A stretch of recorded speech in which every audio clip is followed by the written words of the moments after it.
Hi all. Wait for our audience to build here.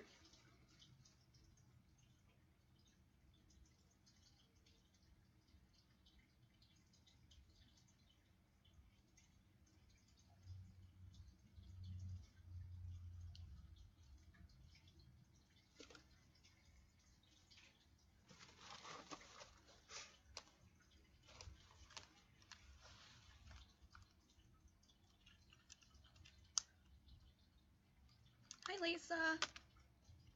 Welcome. I'm going to wait a couple minutes to let the audience build before getting started.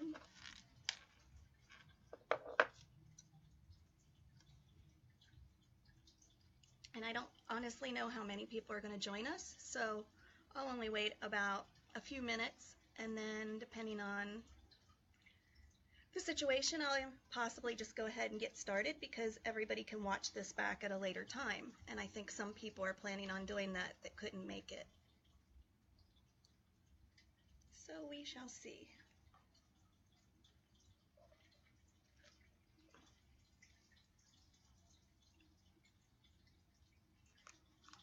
Did you have any problems finding it, Lisa?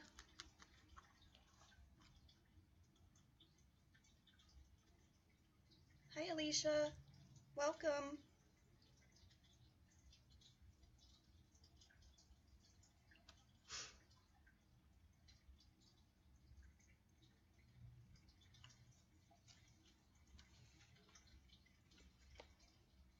I'm just going to give a few minutes for the audience to build, and then we'll get started.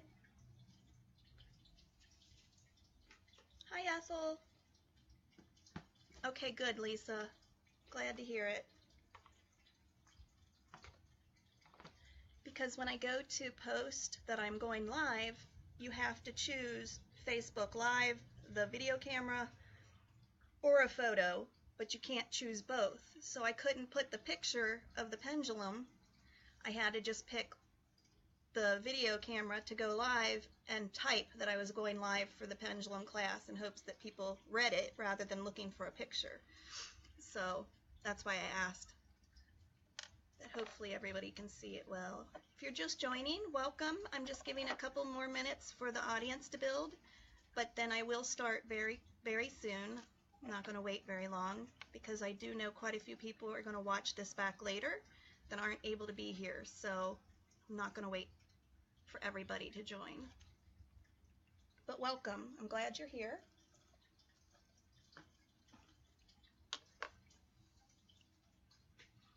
And it is 7:11 my time. That's a lucky number, huh? Always had 11 be a lucky number, and of course 7 is. Okay, so just in case anybody starts watching this video played back later, I am waiting a couple more minutes for the audience to build, but you are in the right place if you're here for the free basic pendulum dowsing course. So it's a one-time class. It will be interactive, and I'm really excited about teaching you how to use the pendulum, the ins and outs, and the do's and the don'ts, because there's a lot of great ways you can use a pendulum, but a lot of people start using it, see that it works automatically sometimes without having to do too much, and they get excited and they take that for granted, so they just start asking question after question and then start realizing they're getting inaccurate answers. So then they don't know why they're getting inaccurate answers, but that's because they didn't do anything to prepare their pendulum and they don't know what not to do. So this class will hopefully explain all that. So I'm glad that you're here and welcome. I'll give one more minute before starting.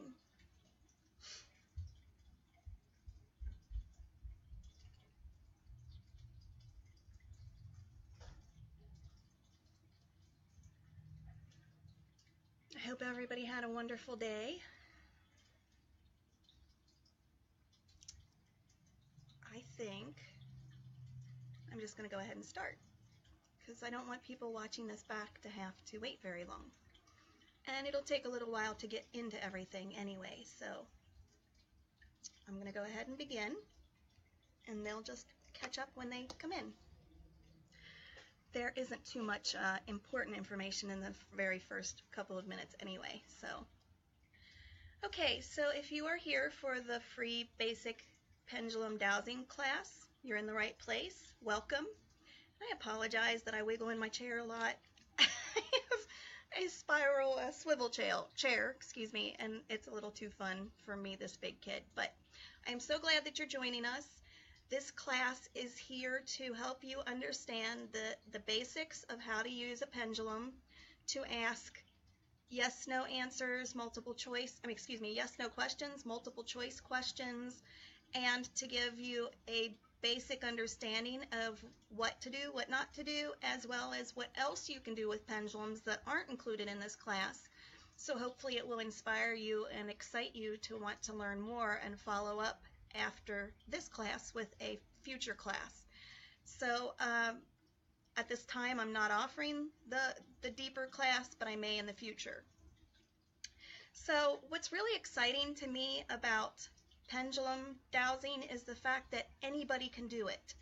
And I've had a lot of people say, well, I don't have spiritual abilities, I'm not psychic, or I'm not a medium, I don't talk to spirit. And it's totally okay, because everybody has an intuition. Everybody has a higher self, a conscience that they may or may not be aware of, but it's there regardless. And that's all you need to be able to tap into everything. Hi, Barry. That's okay, Barry. This will play back later, so if you need to tend to something, that is fine. So just to explain really quickly to everybody, this is going to be an interactive course, class, whatever you want to call it. And I want everybody to be involved, but there's so much information to pack into a short amount of time that I'm going to ask everybody to hold their comments and questions till the end when I have a question and answer session, so that I can get through the big questions, the big answers all at one time, and it'll give you a chance to write down any questions that pop up throughout the class.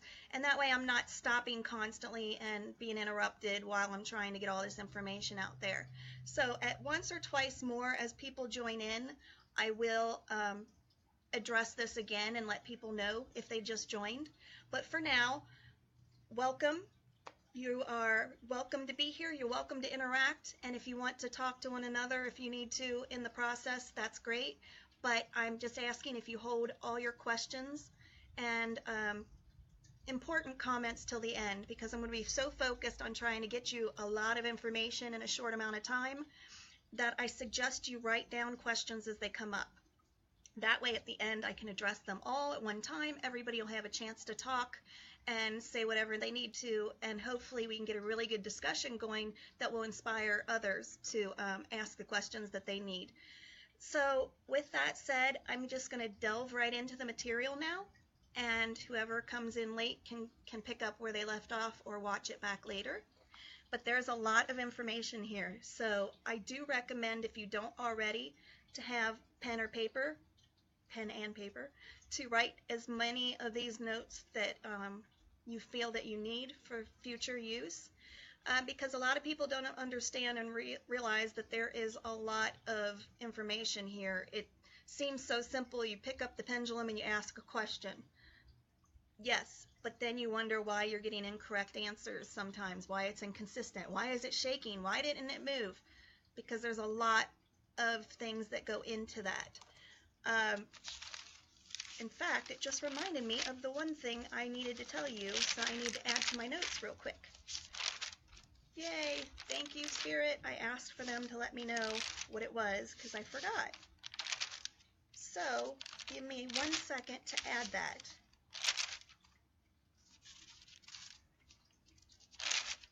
Because I want to make sure that you get that piece of information. It's very important.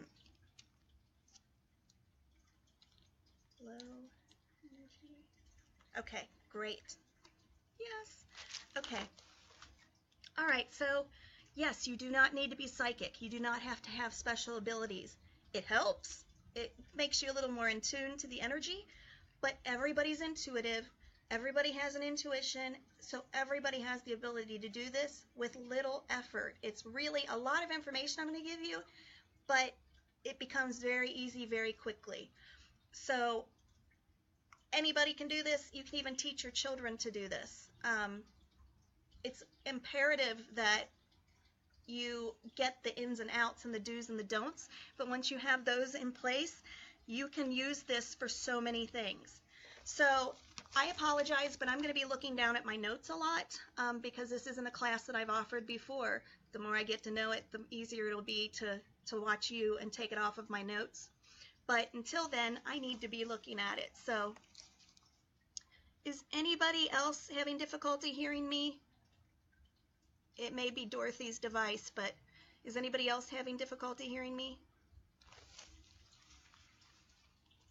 For those of you that just joined, I'm going to be probably not answering comments while I'm teaching at the moment, but this is interactive. So I'm asking everybody to hold their questions and comments till the end, and then we're going to have a really good group session where everybody can talk. But I have so much to tell you in a short amount of time that I'm only going to say this like one more time in about 5 minutes. And I just ask that you keep notes and write down any questions that you have, because if you have that question, chances are others will as well. So please don't hesitate to ask a question. There is no stupid question. So please do not hesitate to ask. Great. You guys can hear me. Awesome. Okay, so because this is going to be offered, I'm going to put this video on my upcoming, soon to be made, actually it's in the process of being made, YouTube channel as well. So that's another reason why I'm going to keep the comments and questions till the end, because anybody watching this back on YouTube is not going to see these questions. They're not going to see the comments. So I want them to be able to get the entire class in first, and then they can just quit at that point when I say now's the question and answer session, unless they want to listen to just my answers. So that's a couple of reasons why I'm having everybody hold off on their questions and answers till the end. But I am really excited about teaching this course because it's one of my favorite things to do.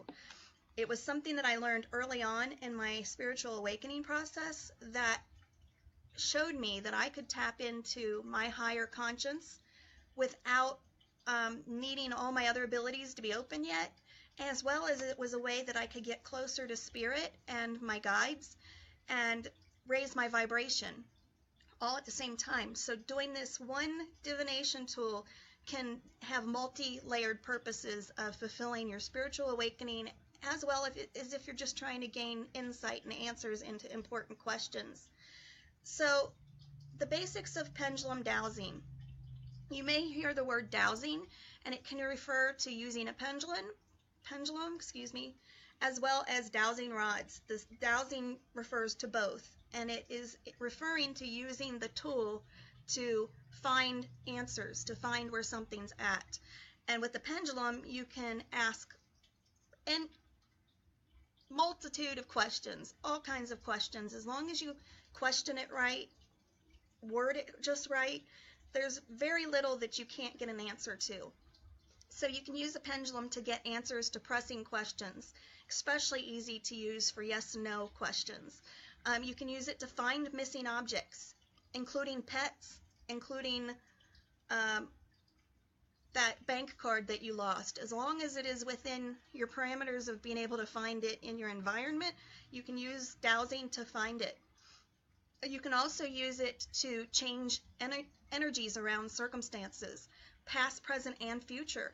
So you can go back to an old topic of something that was painful, something that was embarrassing, something that happened years ago, even in a past life, and you can change the energies around those circumstances so that it's not as painful for you anymore. It's not as embarrassing. You can't change what actually happened, but you can change the circumstances and the energies around it and the way that you feel and look at it so that you can heal easier, so that you can forgive, you can move on, or to make you more comfortable with a person that was involved with that situation.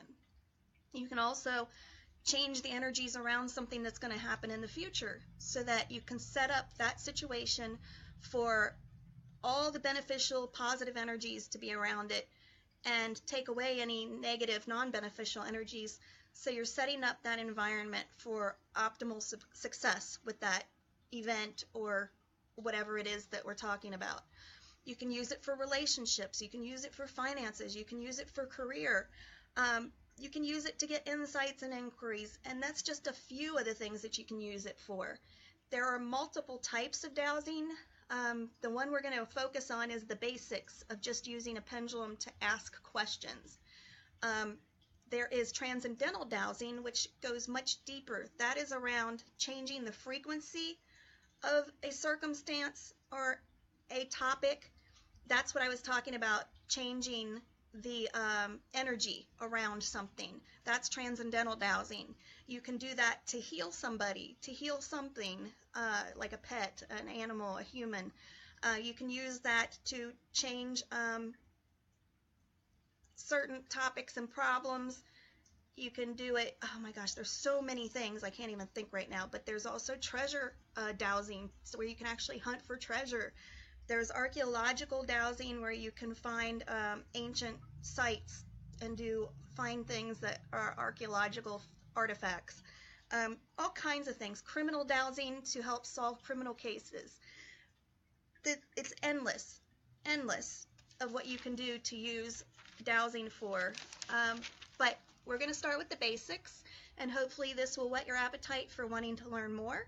And once you get the basics down and you really practice it, you'll find that it just comes naturally that you desire to seek more, because you find out how beneficial this is to your life and how many uses there are, and you just become inspired. So that's my hope for you for tonight, that you will learn from this and take it to wherever you need to take it in your journey to help you with your processes of healing, guidance, gaining wisdom, whatever it is that you seek to get out of it. But there are also different types of pendulums. Now, I'm going to go into some of these types of pendulums, but there's only one real rule. That one real rule is go with what you're drawn to.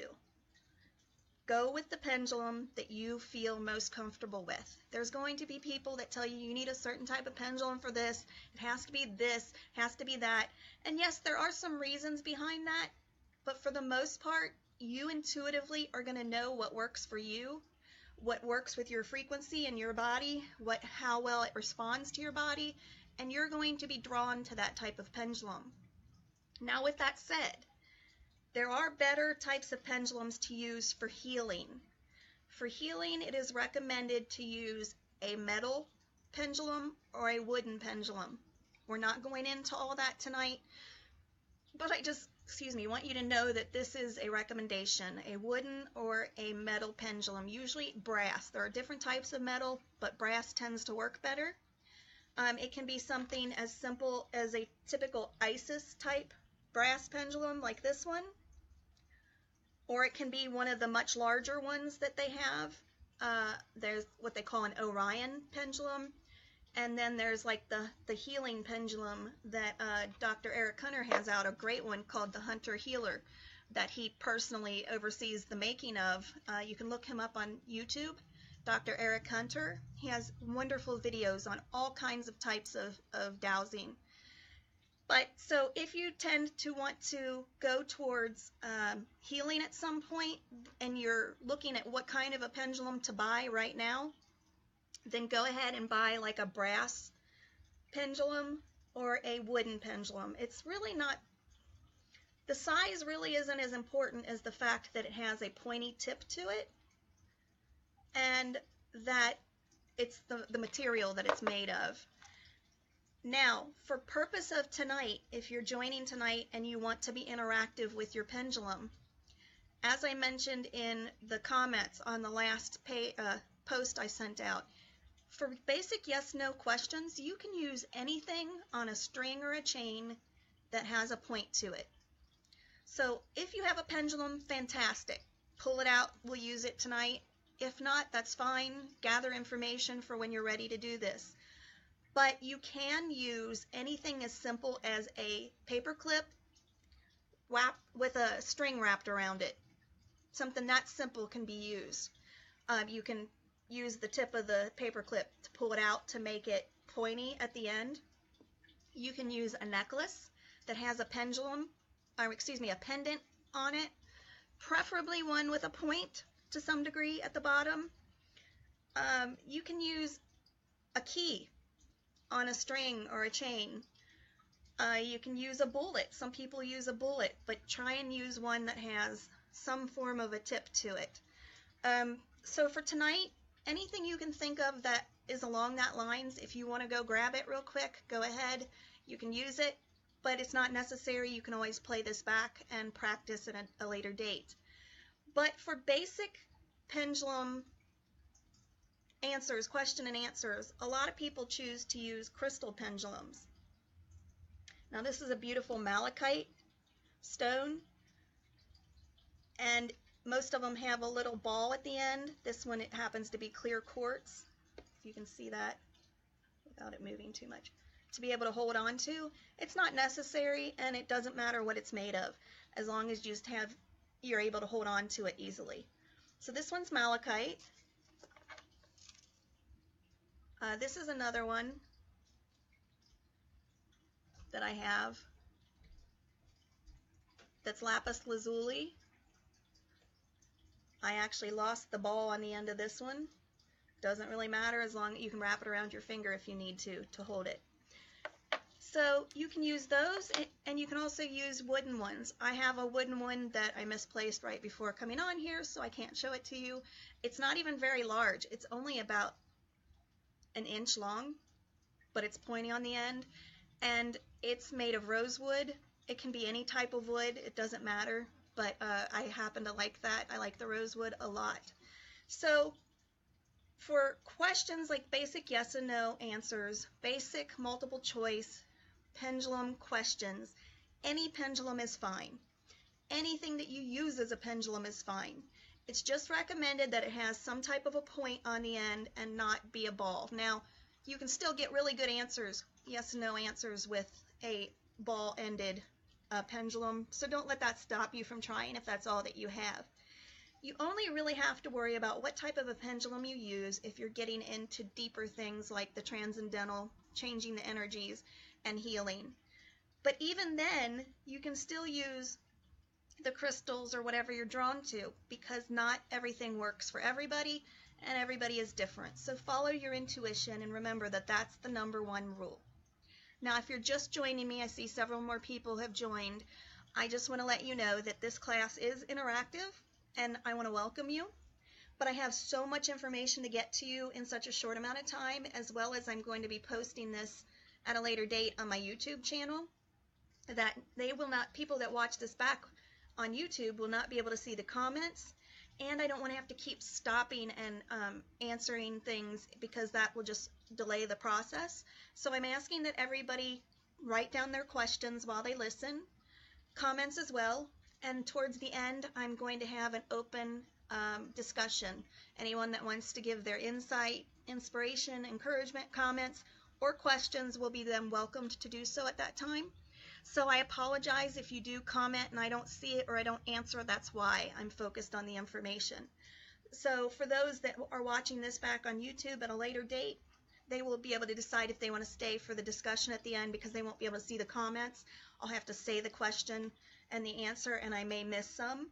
It'll still be information for them, but they may decide to just watch this portion of the class. So that's the last time I'm going to say this now. For those of you that have already heard it 3 times, thank you for your patience. But the next thing I'd like to talk to you about is ethics. With everything there is in anything spiritual, we have to be very careful to make sure that we remain ethical. And it doesn't seem like there'd be much that you could do with a pendulum that you'd have to rely on your ethics, but there is. And I just ask that if you go into using a pendulum, only use it for your better and highest good, as well as those that you dowse for. If you ask questions for someone or about someone, or especially if you do transcendental dowsing where you're healing or could actually harm somebody in some way, moving and adding energies, changing the frequency of an event or circumstance around somebody, you need to use the highest ethics and use your intuition when it comes to that as well. Please only use it for the greater good, to help yourself and others, and to remember that you must ask for permission before you ask even a simple yes or no question about somebody, unless it's asking them about a circumstance that somebody is involved in that's directly affecting you. That's fine. But if you're trying to ask a question about somebody that they may object to, or that they should be involved in that conversation, you must get their permission. Even if you think you're helping, even if you think you're doing it for the better good, we still need to ask that person's permission before we douse for them, before we do anything that involves them, their name, or their family members. So please keep that in mind. The only caveat to that would be somebody that, like, is your children in your immediate family that affects you directly. The circumstance has a huge impact on you and your life. You can douse for your children, even adult children, as long as it's not going to change them and their circumstances. But also someone that may not be in their right mind, mental illness, addiction, someone that cannot decide for themselves what's for their greater good. If they are a family member or friend and that outcome could directly impact your life or theirs in like a life or death situation, use your intuition at that point and ask yourself, is this something that I should be doing? If you know you're not doing any harm and it's only going to help that person, only you can decide if you think you should move forward with that. At that time, I would say, ask the question if it's okay to douse for that person. So ask your guides, your higher self, or you can ask that person's guides, and I'll explain all that in just a moment. But you can actually ask that person's guides, is it okay for me to do dowsing for this person considering their situation? And if you get the yes, then absolutely go for it. But if you get the no, please honor that and know that that's probably what that person would want as well. Otherwise, their guide or their higher self would not give you that answer. So I'll get into who you're asking in just a moment, but just keep that in mind as far as ethics go. So I need to explain just a little bit about the energy and how it works with pendulum dowsing. When you are using a pendulum, it is basically tapping into the natural energies of the universe, as well as using your body's and your being's physical energy. You're tapping into the forces of the universe and the waves that come from the moon, the sun, the waters, the oceans, and nature. And when you're tapping into that, you can do several different things. You can clear and cleanse things. If you think about it, in nature, everything in nature is constantly clearing, cleansing, and rebuilding itself. If you think about the winds, they're circulating the air, constantly cleansing the air, cleansing, recharging it, and sending good air back out into nature. Water is constantly cleansing itself, recharging it, and sending it back out in a different direction. And when you think about those things, the wind, we even think of storms like a hurricane, a tornado, water in a creek or a river. They all tend to go in clockwise or counterclockwise directions. And that is because those two different directions have to do with what job the energy is doing at the time. When energy is moving in a counterclockwise direction, it is actually cleansing and clearing something. The same holds true with your pendulum, and you will learn that as you go. So when your pendulum is moving counterclockwise, it's doing the same thing as the Earth's energies with water. When you see like a water funnel in a lake or a river, you see the water funnel like that, it is cleansing and clearing something in that water, or the wind in the air. Now just the opposite, if it begins to move clockwise, it's adding something back With cleansing and clearing, you're taking something away. You're going in the negative direction, not in a bad direction, just in a negative direction. So you're taking something away. You're taking away the toxins. You're taking away the impurities. You're taking away the bad, non-beneficial energies. If you're moving in a clockwise direction, you're adding something back. You're moving in a positive direction with the energy. And that could be adding back beneficial energies that it needs, pure things that it needs, something positive that is clean air, clean water, and it's sending it back out into the universe, to the lake, to the river, to the sky, whatever we're dealing with, in a positive manner so that it can return to be beneficial to nature and whoever is using it. Same holds true with the pendulum. I told you if it's clockwise, it's removing something.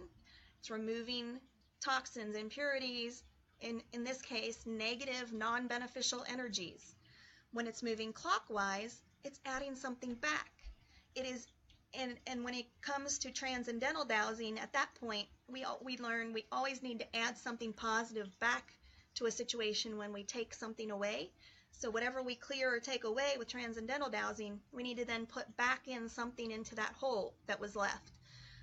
This is all a little more advanced stuff. I'm just trying to get you to help you understand the science behind this without going too deep. But we then add back in unconditional love, forgiveness, positive, beneficial energies to replace the fear, the anger, the worry, whatever it is that we're dowsing about. So just try and understand that that's how the energy works around the pendulum. And when you see it move like that, that is what's happening. And it'll be amazing to watch as you learn just how you can apply what you know you're dowsing about as it knows to naturally do it. You'll see it stop and change directions, and you'll be able to understand what it's doing at the time. I'll get into all that in just a second, Jennifer. Everything gets explained here as we go, and if I forget something, please let me know, but I think you'll understand it better. So that just gives you a little bit of idea about the science behind it. We are just like the pendulums. We are made up of energy. Our body is like a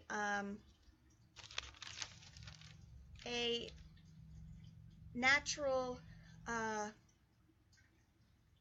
trying to think of what my course teachers called us. We're like a radio device that sends out radio waves. We're a bioelectrical system, that's what she calls it. We are a bioelectrical system that sends out energy, sends out radio waves, sends out a frequency, and we vibrate with a certain frequency. Well, so does everything else in this world. And Wikipedia calls the actual act of dowsing as radiesthesia. Now, if you look at the radio part of the radiesthesia, that means a wireless transmission of voice signals with radio waves. Or radial means like ray life and means radiant energy. So if you take the scientific name, radiesthesia, of dowsing, and you look at it from that perspective of our bodies working with the pendulum are sending out these radio waves. Excuse me, I had to think about how I was applying that. Wikipedia says that it's a sympathetic resonance or sympathetic vibration that is a harmonic phenomenon. Dowsing now is a harmonic phenomenon wherein a formerly passive string begins to vibrate, or a vibratory body responds to external vibrations and has a harmonic likeness, Now, I know that's pretty technical, but what that basically means is you just have a string on your pendulum, and it is a passive string. It's not doing anything, but it still has its own energy. It still has its own vibration. And when it comes into a like vibration with your body when you're holding it, that becomes a harmonic likeness your body and the energy you send this pendulum when holding it then work together, and it forms its own vibration that makes it move. So basically your body's sending out these radio waves to the pendulum that then makes the pendulum move from your actual energy that's coming from deep in your body, travels all the way down your arm, through your elbow, to your actual pendulum, and your own energy works then with the energy that is the pendulum that it's made up of to then force it to move. So I know that's really technical, but some people want to know why or how does it work. So I'm only putting all that in there for you people that are interested in that. But you're basically tapping into your own body's energy, the waves, the vibration, and using it to make the string respond with its harmonic likeness to your energy. Your energy combined with it makes it begin to move. So your energy is like the catalyst of what makes it move. So that's a little bit of the insight about how it works.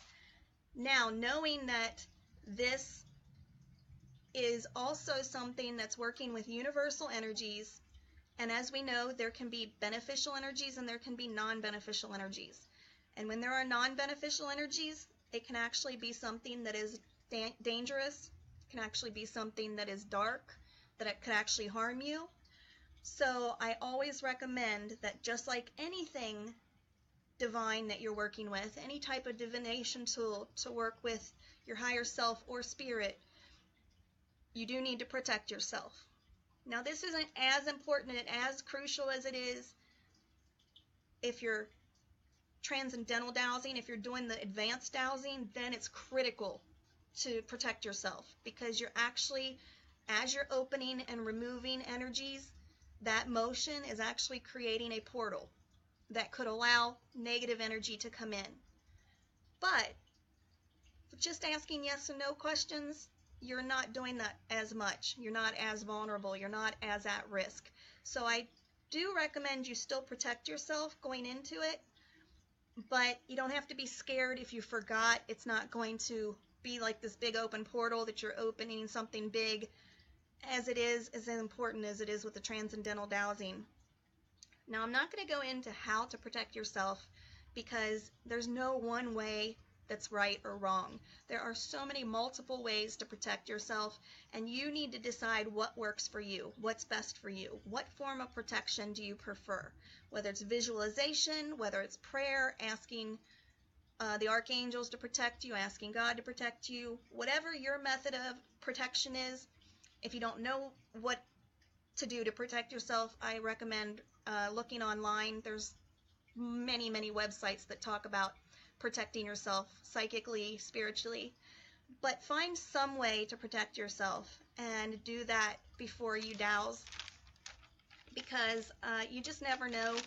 And if you're not doing that on a regular basis anyway, then it could be just enough, the extra thing that kind of tips you over and causes you to be more vulnerable. So I definitely recommend dowsing. Okay, so with all that, that's kind of the boring stuff. Now we get into the more exciting stuff. Thank you for bearing with me with that. Okay, so you figure out what kind of pendulum you want.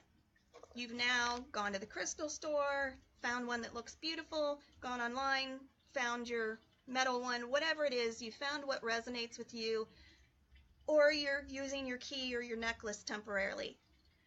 If you have a pendulum, you need to start by cleansing it and maintaining it. And there's very specific ways that you need to cleanse and maintain your pendulum. A lot of people don't understand that this needs to be done. It is critical that this is done properly, or you will not get accurate answers. The best way, and the way that I recommend cleansing a pendulum, you think, well, it just came from the store, it's brand new, it's straight from the manufacturer. You've got to understand that every person that pendulum came in contact with, from the manufacturing process all the way through the shipping process to the time it stepped into your hands, has now taken on some form of energy from each of those people. And we don't know if each of those people were of positive energy. So we want to make sure that we cleanse it right off the bat so that you have a fresh, clean pendulum that doesn't have any type of negative energy, and more importantly, any energy at all, because as I'm going to touch on in a few minutes, the only energy you want on this pendulum is your energy. That's very important. So the way I recommend to cleanse pendulums is salt. It can be any kind of salt. It can be Himalayan salt, it can be regular, iodized, non-iodized, kosher salt. It does not matter. It just needs to be salt. Now you can put some salt in a bowl, or you can put a handful in your hand and then place the pendulum in there and gently rub it around so that it gets on all sides of it, every area, nook and cranny. Get the salt really good all over that pendulum, the string as well, the ball at the end. Every part of this pendulum needs to be rubbed in salt. Now, be very gentle with it though. Do not push it into it. Don't crush it. Don't do it hard, because if you have a wooden pendulum or a crystal pendulum, you're actually going to scratch that surface or indent it, and you don't want that. So you do not need to be rough. Just gently move it around in the salt, really gentle. And what that salt is doing is it's deionizing the pendulum and taking away it's basically taking away the charge. Because in the beginning, you don't want it charged yet. You want to get the charge out of it so you can start fresh and put your own energy into it, as well as your charging energy. So you do that with the salt, then you immediately rinse it with warm water. Don't leave it soaking, don't get it hot, just warm. Warm water, rinse it off just so you're getting the residue of the salt off, and then pat it dry or leave it lay out to dry, air dry. But be gentle with it. Now, if you do have a wooden pendulum, be very careful with the salt, not to press it into the wood. Do not leave it in the salt very long. You only need to do it maybe 30 seconds or so. And when you rinse the wood, immediately pat dry it so that it doesn't stay wet, because the oxidation of the salt will damage the pendulum if you leave the salt on it very long, and the water will actually dry out, crack, or ruin your pendulum. So wood, you have to be very careful with. I still recommend using it. I still recommend cleansing it this way and drying it, but make sure that you're careful with it. Don't leave it soaking in the salt or water very long at all. Just do it long enough to be finished and get the job done. Now, once you've done that, you are ready now to charge it. You've taken away any charge that's on it already. Now we need to put back a positive charge on it, a good charge. So what you want to do now is put it out in the sun for at least 24 hours. Again, warning, not too long with the wooden one. The wooden one, just leave it out for a little while, half a day maybe, but you do not need to leave it out 24 hours in the scorching sun. It'll be okay. It'll be like a tree in the sun, but you just don't want to damage any glaze that's on it or any surface that might be on it. So you do not need to leave it out as long. But all other pendulums leave out for 24 hours in the sun. Then you want to leave it out in the full moon. Now, if it's not a full moon at the time that you do this, excuse me, that's fine. Any moon, new moon is fine. But leave it out in the moon for 1 to 2 nights. So basically all you have to do is set it out in the sun during the day, leave it out overnight, and the next day you can bring it in, or you can leave it out another subsequent night if you'd like. But at least 1 night and 1 day in the moonlight and the sunlight. Now, if it's not a full moon, that's fine, but the very next full moon that comes, try and remember, set your calendar, whatever, to remind yourself to put it out under the full moon, because that's going to give it the best, most positive, pure charge that it could possibly get. And then once you do it the first time, though, the first day in a regular moon, that's fine. It's ready to use. So you don't have to wait for the full moon for it to come and use it. It's just good to go ahead and then put it out for the full moon when the next one comes. Now, you can do that every month, and I recommend doing that every month, but it's not necessary. If your pendulum's still working great, and you don't feel like it needs it, you're getting really good answers, then you can just do it like every two full moons, but do it at least every couple of months to charge it and make sure that it's getting that full moon energy. So, but you know, it doesn't have to be every single month. You can also sage it if you want to use sage to cleanse it and help charge it, but the best full charge would be to do the moonlight and the sunlight, but it definitely, you can use sage to cleanse them as well. The salt works, in my opinion, really good. It's fast as easy. Some people can't have the smell of the sage, and everybody tends to have table salt laying around, so it's quick and easy to access. Then comes the most important, top 5, but to me, most important rule of all, besides ethics, of course. Do not let anyone touch your pendulum. Never, ever, ever. Because it's kind of like a deck of tarot cards. It's kind of like a magic wand if you have one. Whatever your divination tool is that you use, it's going to charge and get used to your energies. So, because you want to get your energy on this as much as possible, it is okay if you want to put it under your pillow at night, if you want to put it next to you in bed, or you just want to carry it in your pocket for a couple of days. That will help get your energy on it, and some people call it bonding, so to speak. But it is critical that you don't let anybody else touch it, because if you do, everything you just did to cleanse and charge the 2 days, the night and day out in the sun, or possibly longer, just was all for nothing. This is then, them touching is going to get their energy on it. It's going to confuse it, so to speak. It's going to throw it out of whack. It's almost like changing the radio channel while you're trying to use it. Now all of a sudden you're not going to be able to get your radio channel back in, and it's going to be confused when you go to use it again. Now I have a perfect example of this, because one day when I was using my pendulum, my little boy came in and he flipped on his bicycle and he got all scraped up. Poor kid had scrapes on his chest, his belly, bloody knees. Of course I felt horrible for the child, and I wanted to take away his pain as quickly as possible. So my first thought is, I'm going to use my pendulum to take away the pain. Now granted, this is transcendental, a little more advanced, but I knew what I could do. So I start to use it, and I start to hold it over my son's boo-boos, and all of a sudden I realize it's working, but it's not working fast enough for him. He's getting upset. He wants me to get the medicine on. He wants me to put the Band-Aids on. So trying to appease him, I hand it, not thinking, because I'm trying to stay focused on my son, I hand it to my husband, and I'm like, here, honey, you do it.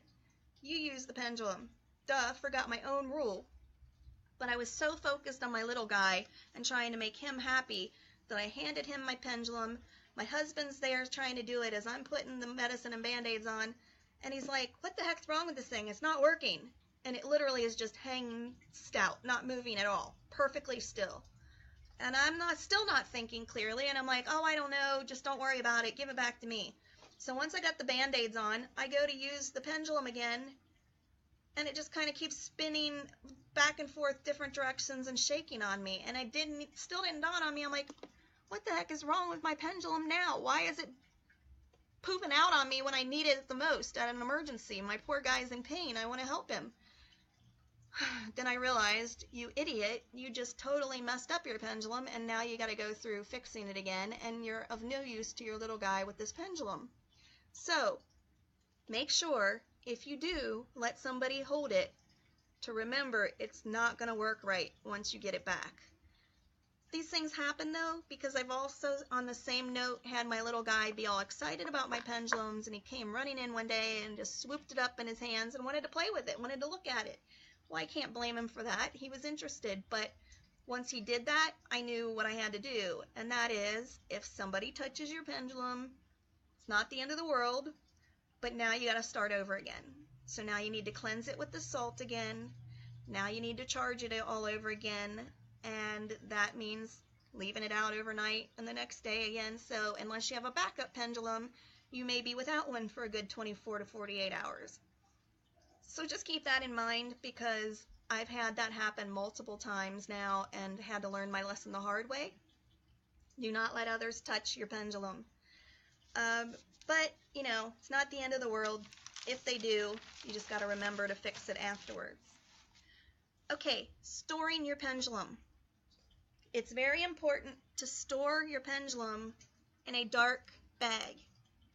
It doesn't have to be black, but it needs to be dark. It can be navy, brown, dark purple, whatever color, preferably velvet or felt. And this is something a lot of people overlook and they don't think about it, and they just put it in their jewelry box or whatever bag they have handy. And this is very imperative that you keep it in a dark environment. And just as important, you might have a really cute little bag, spiritual bag, that has like a triquetra on it or some other really cool symbols, some sacred geometry. No symbols. Symbols are so much more powerful than a lot of people even give them credit for and realize. Just having a symbol on that bag or having that pendulum near that symbol will cause that pendulum to soak up the energy of that symbol, and it'll actually program it to that symbol, which we would think would be a good thing, but then just like somebody else touching it, when you go to use it, it's not going to work properly. And you're going to be like, why? I did everything right. What's the problem? And you didn't even realize that that good symbol had a negative effect on your pendulum. So it's important to do that, and just as important, store it nowhere near electronics or anything that carries an energy to it. So that means keeping it away from your crystals, your other crystals. So you might have a crystal pendulum, but you don't want to keep it with all your other crystals. And you definitely don't want to store your metal pendulum with your crystals. It will soak up those energies from those crystals, which those crystals may not have been cleansed recently. They may have absorbed some negative energies trying to protect you. You go and set your pendulum next to it, now all of a sudden it's absorbed the same energies. Cell phone, keep it away from your cell phone. Keep it away from, it can be near your laptop, but not on your laptop. The microwave, the refrigerator, all your appliances, your Wi-Fi box. Do not store the pendulum next to all of that stuff. It will absorb those negative energies, and it will affect the charge. Next thing you know, it's not charged properly. So storing it is very critical, how you store it. And a lot of people, think, oh, I'm doing all the right things with the questions. I'm asking all the right questions, but they don't take these things into account, and then they don't understand why they're getting inconsistent answers. So next, your comfort when it comes to using your pendulum. When you're asking questions, yes or no questions for basic pendulums, a lot of teachers say, and I recommend it too, but it depends on what really works for you, to hold the string about 2 to 3 inches from the actual pendulum itself. So hold it about 2 to 3 inches, and that is because if you're transcendental dowsing, more advanced dowsing, then you want to hold it all the way at the top and let it dangle all the way. But if you're just asking yes or no questions, you don't want that whole string hanging out unless that's the most comfortable for you. Then go with what works for you. But we recommend 2 to 3 inches. And the reason for that is the energy is coming from within your body, has to come all the way down your arm and then work its way all the way down that string. And if you're letting that whole string out, now the energy can dissipate and get weaker as it comes from your hand all the way down to the pendulum. So having your hand and the energy in your fingers from your blood pumping in your fingers and everything closer to the pendulum itself will give it more energy and make it work better. Now, transcendental dowsing is different because you can actually move the pendulum itself and add energy to it and do things that are different with just basic answers. So basic questions, hold it 2 to 3 inches. And now different teachers say different fingers to hold it. Some people say to hold it with your ring finger and your thumb. Some say not your middle finger. There's all kinds of silly rules out there, but honestly, it doesn't matter. do what's comfortable for you, and I've had real professional teachers tell me that it's safe and fine to use whatever fingers work for you. But most people use their first finger and their thumb, and they hold it this way. Now, you can wrap it around your finger like this. You can hold it straight like that. Whatever feels good, whatever's comfortable, you can have that whole chain around your hand. But as long as you've got it just about that much, that's perfectly fine. That's how you want to handle it. Now, you can put your elbow on a desk on the table to keep your arm from getting tired. Just do not put your whole arm on the elbow or the table and hold it like this. I know you can't see very well, but if you put this part of your arm on the table, you're dissipating the energy as it's trying to get to it. But it's perfectly fine to put your elbow, just the elbow, on the table or a surface while you're holding it. And sitting, standing, whatever works for you is perfectly fine. Just understand that if you're bent over, hunched over, you're cutting off your energy, which is going to cut off the energy to it as well. So you don't have to sit up super straight and uncomfortable. You can sit normal, that's fine. Whatever's comfortable, but just make sure you're open and allowing the energy to flow through you properly so it's not being closed off. Okay. So be comfortable, use your intuition about what works for you as far as comfort and making it work. Now, there are two really good ways to get inaccurate answers. Real quick, right off the bat, two quickest ways to get inaccurate answers: lack of practice and not asking the question the right way. You may not think that it's that important, but it's really important to ask the question the right way. So I'm going to go into programming now and explain to you that you actually have to program your pendulum to know how to answer you. But keep in mind that if you don't ask questions the right way and you don't practice, you're still going to get inaccurate answers in the beginning. The more you practice, the more accurate you'll get, the more consistent you'll get. So keep those things in mind.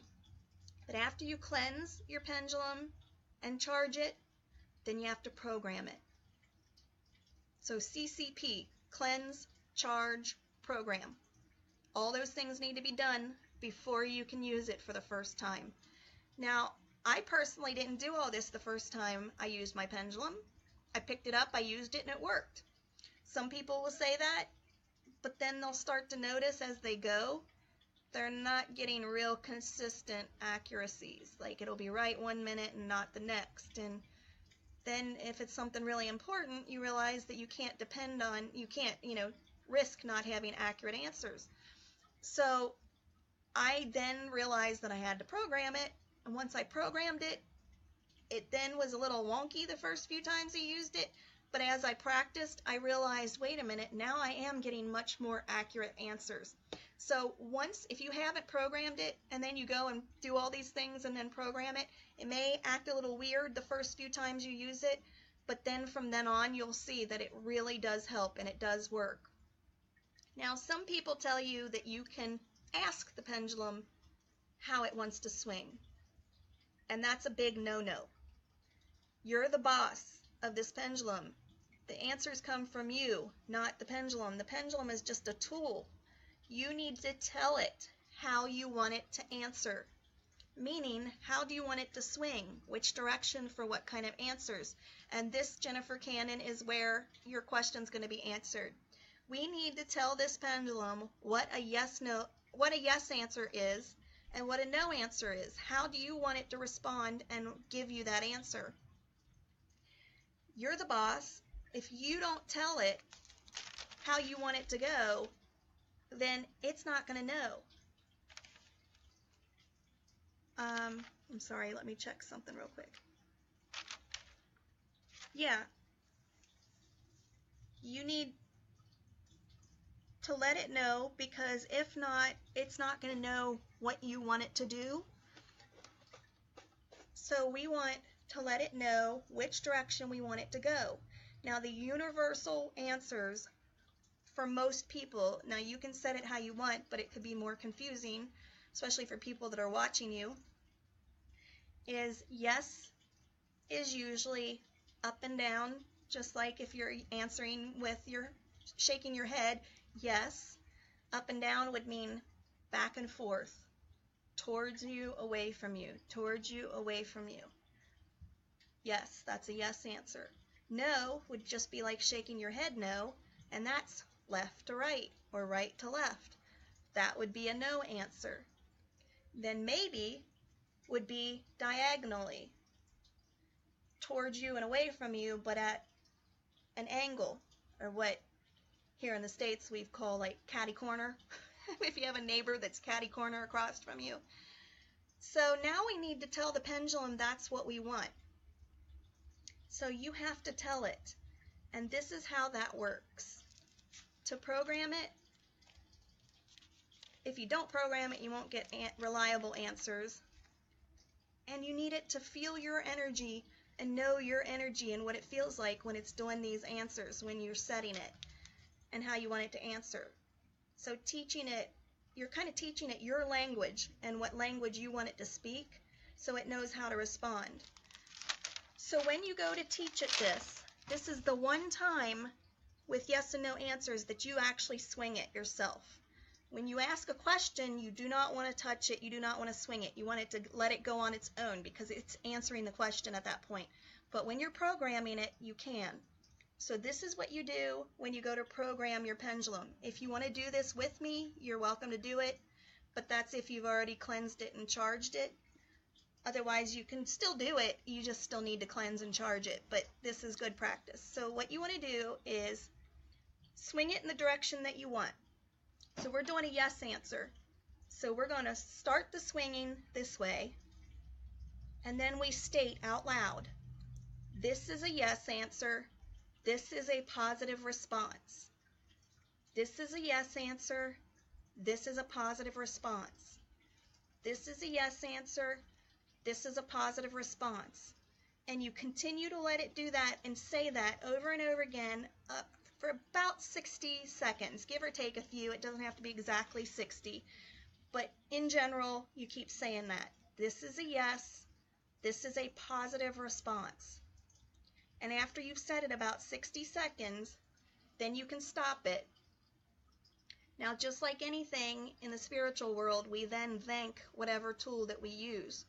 And in this case, you're using your higher self, your conscience.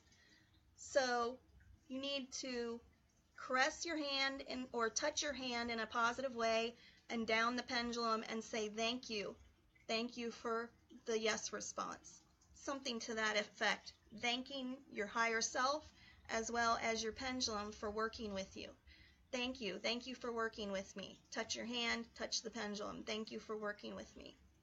And that's that simple. That's all it takes to program it with a positive response. Now we do the same exact thing with the negative response. So once again, holding it upright. Start the swinging from left to right. And you say, this is a no, this is a negative response. This is no, this is a negative response. Or you can say this is a negative answer. It doesn't matter as long as you got the no and negative. This is a no, this is a negative response. This is a no, this is a negative response. And you continue that for about 60 seconds until you're finished. And then again, thank yourself and the pendulum. Thank you for working with me. Thank you for taking the no answer. Now you're programmed for yes and no. Now the last one is maybe. So again, holding it up, swing it diagonally and say, this is a maybe answer. This is an answer of uncertainty. This is a maybe answer. This is an answer of uncertainty. Again, you can say this is a maybe reply. This is an answer of uncertainty. However you want to word it, as long as you're letting it know maybe and uncertainty. That way it responds with the word uncertain and it responds with the word maybe. If it hears both of those words or either one, it will respond this way. So you continue to do that and say that for about 60 seconds. This is a maybe answer. This is an answer of uncertainty. This is a maybe answer. This is an answer of uncertainty. Then you can stop it. Again, thank yourself. Thank you for working with me and the pendulum. And voila, you are finished. That simple. So now you are cleansed, cleansed, charged, and programmed. Now your pendulum is ready to go, and now we can focus on the questions. So now that we've got a perfectly, beautifully working pendulum, now we have to test it. So I use a chart.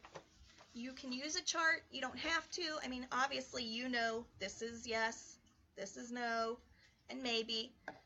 But for some questions, for me, it's easy to have a chart. You can make your own, which I did in the very beginning. Just make like a compass with yes at the top and the bottom, no from left to right, and maybe diagonally. Or you can have a nice professional looking one that you can either print off the internet or make your own. Yes here, no here, and then we have maybe is here. Now this actually says rephrase the question, but I don't use that one because that was just already on the chart, because I know when I need to rephrase the question because it does all kinds of funky things, which we'll get to in a minute. So now we need to test your pendulum and make sure it's programmed properly. So you put your chart down or just hold it outright, holding it a couple inches from the base. Now you need to ask a quantifiable question, meaning a question that can be proven right or wrong, that is simple, easy, yes, no answer.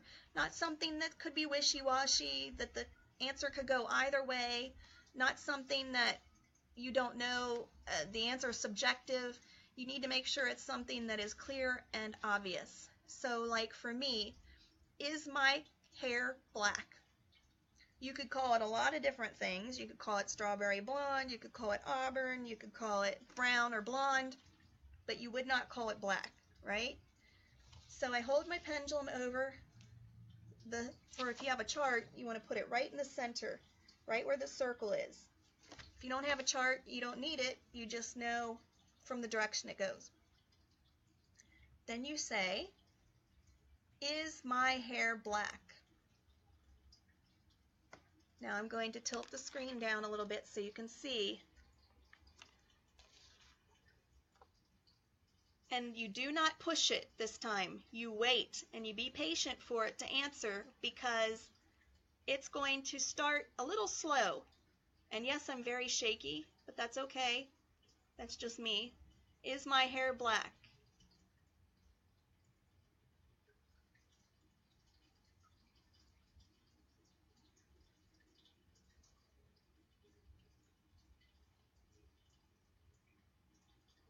And then it starts swinging. And if you look on the chart, you can see that was going to the no, back and forth to the no.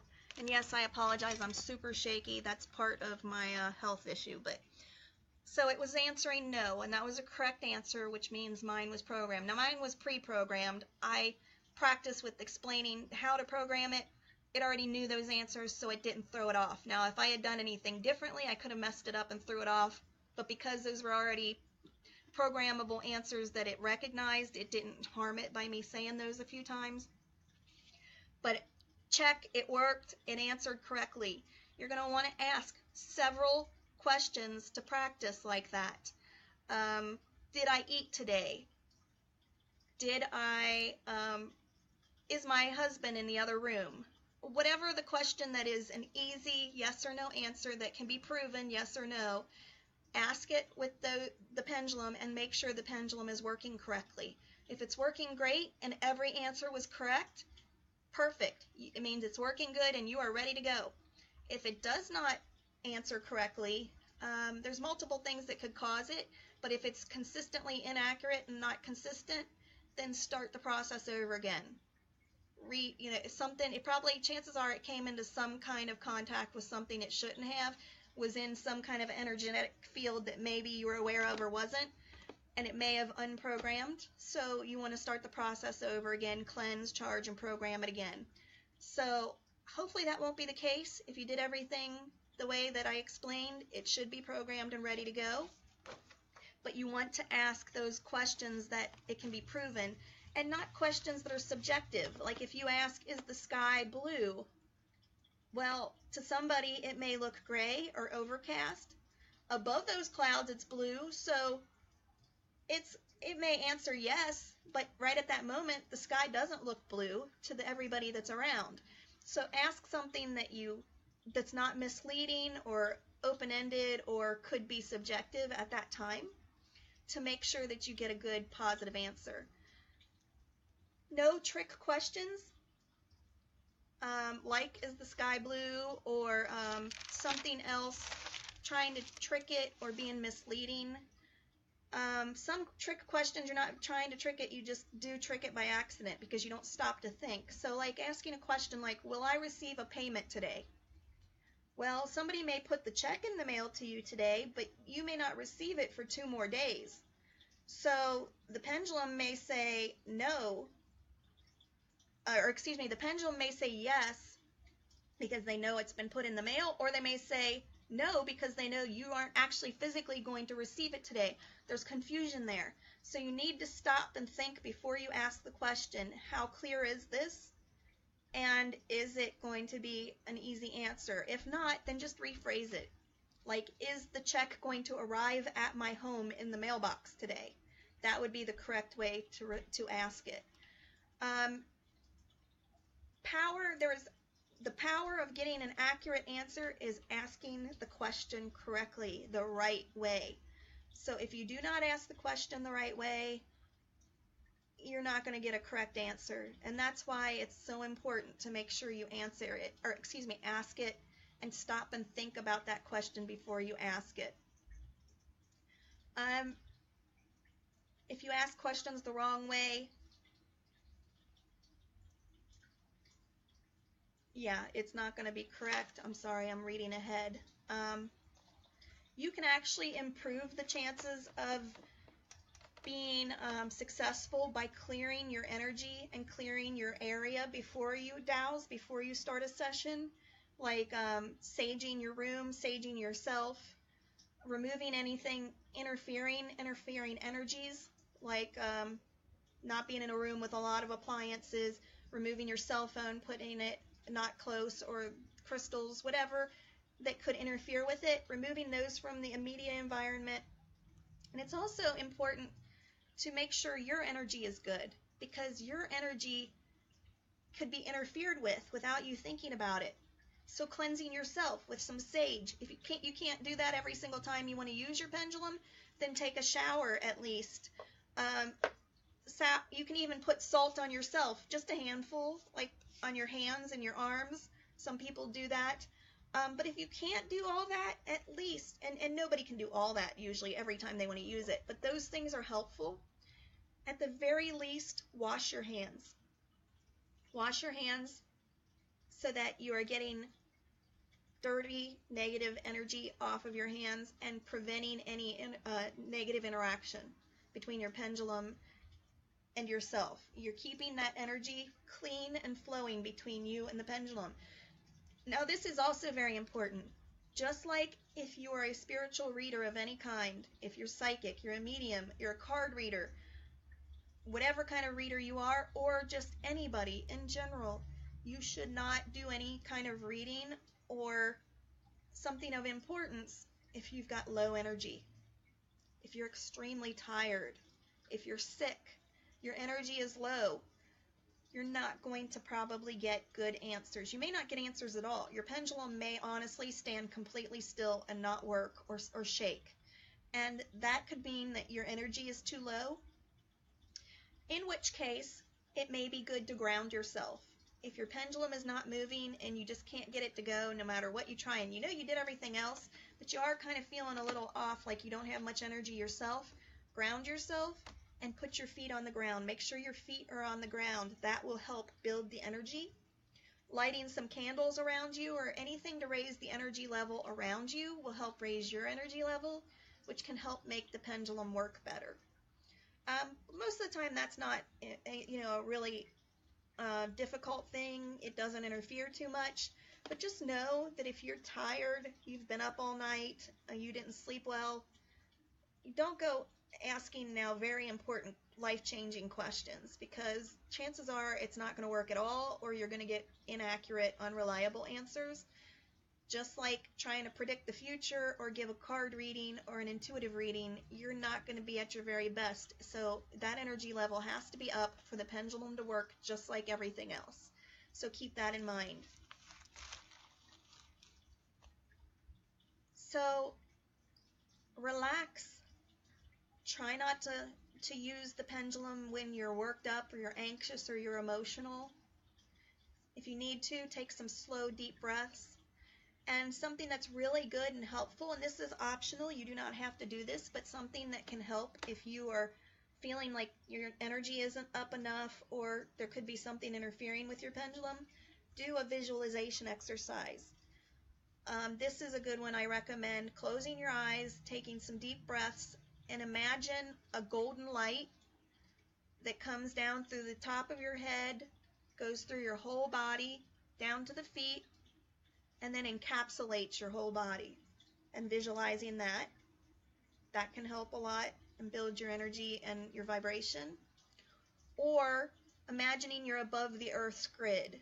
So imagine the planet of Earth, and imagine that there's like a purple grid of energy around it. Now imagine yourself sitting like you're meditating, and imagine yourself rising up above that Earth's grid and like hovering over top of it. Now imagine that there's a pinkish color grid above you, and that you're in between the two of them, like you're over top the initial grid and the other one's above you. Now imagine ascending up above that one. And just imagine that while you take a few deep breaths. Now that's raising your energy level, putting you above the Earth's grid. You're raising your energy, and imagining that will help with the overall energy. Now, like I said, these two visualizations are not necessary all the time, but they are helpful if you are struggling and need that extra help. So like I mentioned before, you need to ask permission to dowse for others, but you also need to ask permission to dowse for certain situations. There's not always the time and place to dowse for something. Just like getting a reading from somebody, an intuitive reading or a mediumship reading, spirit reading, it's not always the time and place to get that answer.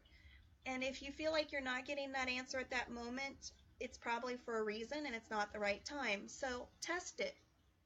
Ask your pendulum, is this the right time and place to ask about my finances? And check the answer. If it says yes it is, then go forward. Go ahead and ask any questions you want.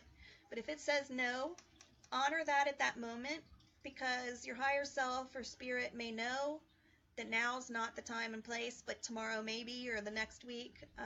So just honor that, or you're just going to get frustrated and continue to get incorrect answers or no answers at all. Don't assume that it's always the right time to dowse for every situation. And if something isn't working, then or you're getting a no answer or whatever, ask it. Just ask if it's the right time or not. And if it's not, then try another time.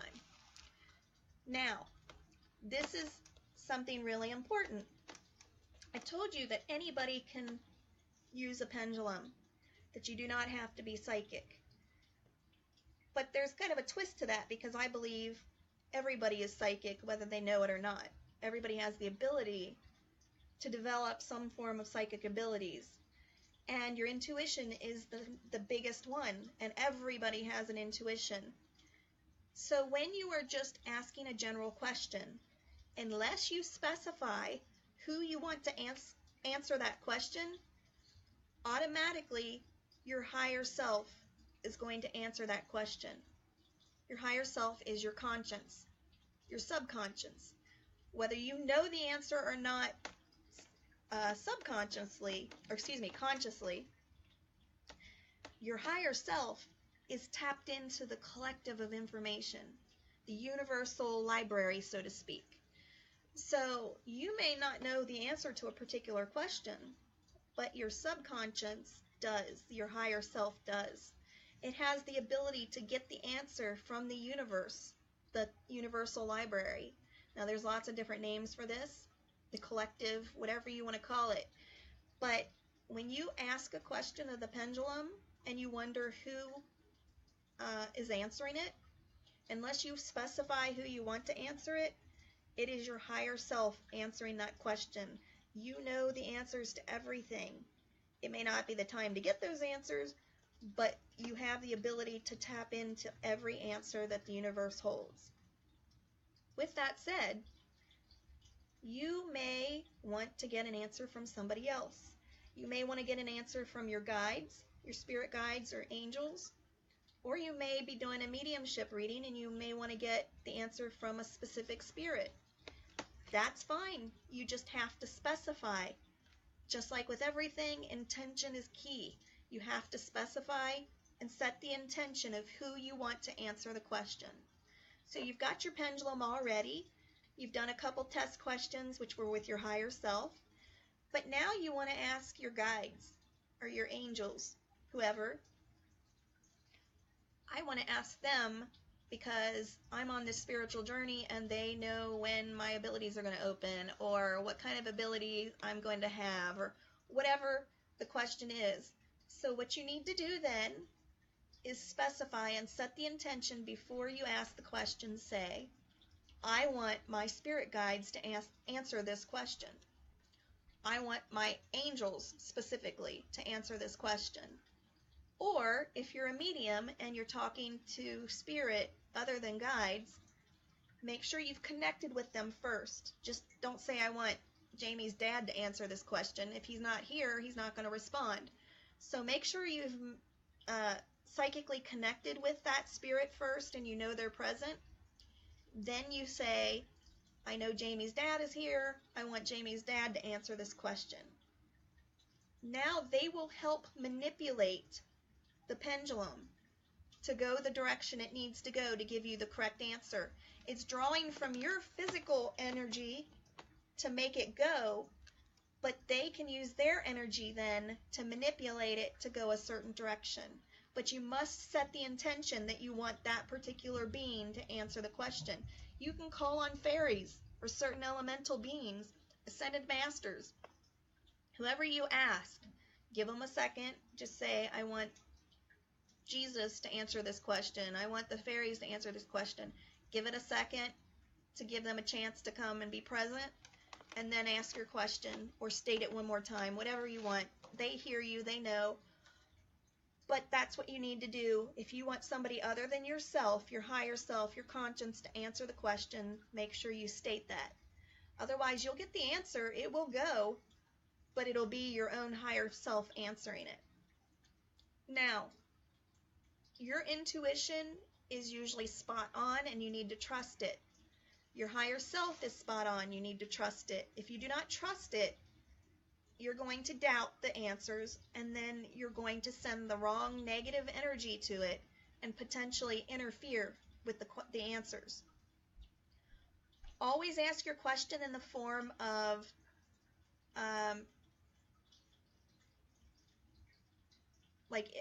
ask it. Okay, excuse me. You want to keep, this is how you should ask the questions, is what I'm trying to get at. Sorry, I'm bouncing the laptop there. Keep the question short and simple. Do not ask in too big of a vocabulary. So don't use big, long words.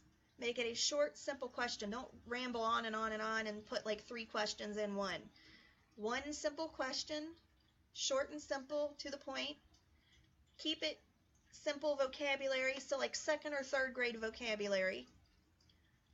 And then use common sense and spiritual common sense when you ask the question to know if it's a confusing question or not. So you don't want misleading questions, you don't want leading questions that are leading the answer, and you don't want open-ended questions that could leave it too open, which I'll explain a little more about that in a second. But you also need to be able to detach from your emotions if you are emotionally involved with this question.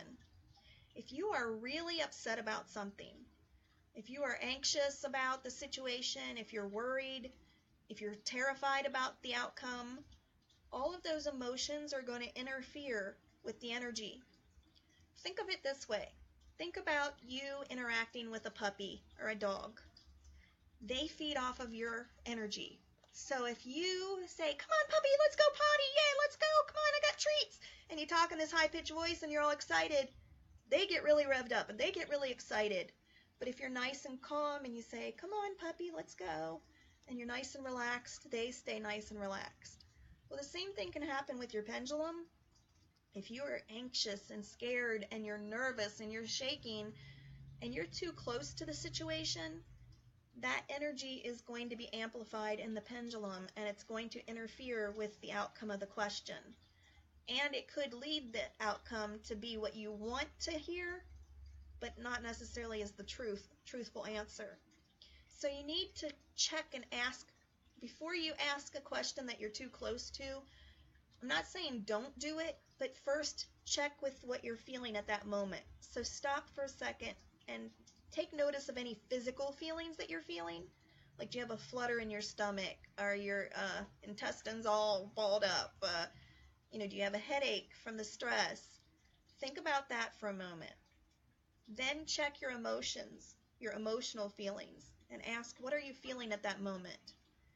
Then review those two things, the physical and emotion, and ask yourself, am I okay to ask this question? Can I detach myself from that? If you're desperate for something, probably not. You're not going to be able to detach yourself from those emotions to ask. So evaluate that along with your intuition and your intellect and ask if you should be asking this question at the moment. If you're too close and you can't separate from it, then probably I would ask somebody else to douse and ask that question. If you have a friend or a family member that can do it, you may have to program your pendulum for them first, or have them have their own pendulum, whatever, or ask somebody you know that has one. But it's best to get somebody that's separate and not feeling those emotions, that can be detached from that situation. Otherwise, you're probably not going to get an accurate answer. So if you're too emotional, anxious, whatever, it will interfere with the energy, and have somebody else do it for you if you can't. Also, you want to make sure that you don't get too wrapped up in what you hope the outcome is going to be. Don't have any expectations of what the answer should be. If you are hoping really badly that the answer is yes, that so-and-so is going to ask you to marry him, or that so-and-so is going to be healed, if you're thinking, yes, I hope it's a yes, I hope it's a yes, you're actually going to influence the answer to be yes. The answer is going to be yes, you're going to get the answer you want, but it's not going to be the truthful answer, and then you're going to be disappointed when the opposite happens. So, do not have any expectations. Do not will or hope or let wishful thinking get involved. Try and have a clear, neutral head about it when you ask the question. This can be hard for some people, so what I recommend is, if you cannot stay neutral and keep your head out of it, then ask the question, and immediately after asking the question, keep asking the question in your head until the answer comes out. So just keep saying, is he going to ask me to marry him? Is he going to ask me to marry him? Is he going to ask me to marry him? And watch it answer. By focusing on that question, it prevents you from being able to say yes or no in your head. So if you can't say yes or no in your head, you're not interfering with the answer. You're just repeating the question over and over again. Or you can focus on your breathing, taking slow, deep breaths while you wait for the answer. So do not get too wrapped up in the answer. Don't have expectations, and don't let wishful thinking get in the way. You really have to be a neutral party, so it can be hard to ask about sensitive topics that you're emotional about. You can actually ask all kinds of questions, including multiple choice questions, but make sure you don't ask any leading questions. And by leading, I mean asking a question like, what job am I going to get? So let's say you went for 3 interviews and you want to know which one are you going to get. Don't ask a leading question like, I'm going to get, or like you need to ask it, don't tell it. So like say, I'm going to get the job at Sears, aren't I? And then you wait. And you're basically telling it to say yes, because you said the name of the place and you said, aren't I? Like, yes, I am. So that's a leading question. You also don't want to leave a question that could be confusing, like, which job am I going to get? Well, first of all, that's assuming that you're going to get the job. You don't know that you're going to get any of those 3 jobs. You may have went on 3 interviews, but that doesn't mean you're guaranteed to get any of them. So saying which job am I going to get kind of leaves it out there assuming that you're going to get a job. So the best way to do that is first say, am I going to get one of the jobs that I interviewed for? And then once it answers yes, if it does, then say, which of the 3 jobs I interviewed for am I going to get, which I'll show you how to do that multiple question in a moment. But say, am I going to go through each one? Am I going to get the job at the manufacturing company? Or am I going to get the job at XYZ company? So be very specific. Don't leave it out there hanging like you're assuming that you're going to get the job, because you don't know that for sure yet. And you also don't want to ask incomplete questions. So, like, I don't want to be morbid, but don't, like you say somebody's really sick, you don't want to say, is my dog going to die? Well, that's kind of like, of course he's going to die at some point. Is he going to die today or tomorrow, or is he going to die 10 years from now? You need to be specific. Is he going to die from the cancer that he has? Or is he going to die this month?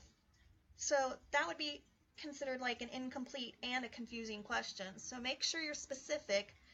And remember, like back in grammar school, how you were always told, make sure you give a full complete sentence. Always complete your sentence. You had to not only complete the thought, but you had to use punctuation with it. So you couldn't just say like a sentence that was only half there. You had to have the full complete thought so the person knows what you're referring to. So same thing, same rule here. Doesn't have to be complicated. Just ask yourself, is this a full complete question with the details in it that they need to be able to answer? Now, you might know the answer to that, but your higher self, subconsciously you know, but your higher self and the energy, whoever you're talking to, the spirit, your angel, or the pendulum itself, is tapping into the universal collective, which they know about a lot more jobs than just the 3 that you went on. So it might be thinking, yeah, you're going to get a job somewhere someday. Yes, you'll get that job, but they don't know specifically which job, so you got to tell them specifically. So just thinking like that, the full process of making sure you're very clear on how you ask everything, and knowing that the pendulum and whoever you're asking is thinking on a broader, bigger scale. So ask full, complete sentences, short and simple, early vocabulary, like 2nd and 3rd grade vocabulary, 1 issue per question, 1 topic per question. Doing all these things will ensure that they will not get confused and you will not get confused answers. And just remember, this is just energy. There is no good or bad when it comes to energy. There is negative and positive, but even negative is not bad per se when it's talking about energy. So bad is just, and good and bad are just perceptions, and they're subjective. Of what's good or bad for you isn't necessarily good or bad for somebody else. So keep that in mind when you're asking questions, to not use words like, is she going to be good for me? Is she a bad person or a bad influence? That's so subjective in the minds of energy and you, your higher self, and whoever you're talking with, that it doesn't make sense to them. So try not to use the word good or bad. Try and use like beneficial and non-beneficial. So is that job beneficial for my life right now? Is that relationship with Katie going to be beneficial for me or non-beneficial, whichever way you prefer to ask? That will help a lot to clear up with the energy as to what you mean. Or you can say, is that in my highest good? Is that for the betterment of my future or something like that? So, start questions with like who, what, when, where, why, am I, those kind of things. And know that using the pendulum, like any other divination tool, can raise your vibration. It can lead you closer to opening your abilities, your spiritual abilities. It raises your energy, and it helps connect you more to spirit, your angels, and your higher self. So using a pendulum and dowsing has all kinds of benefits for you. And just remember, the pendulum itself is a visual extension. It's what you can see.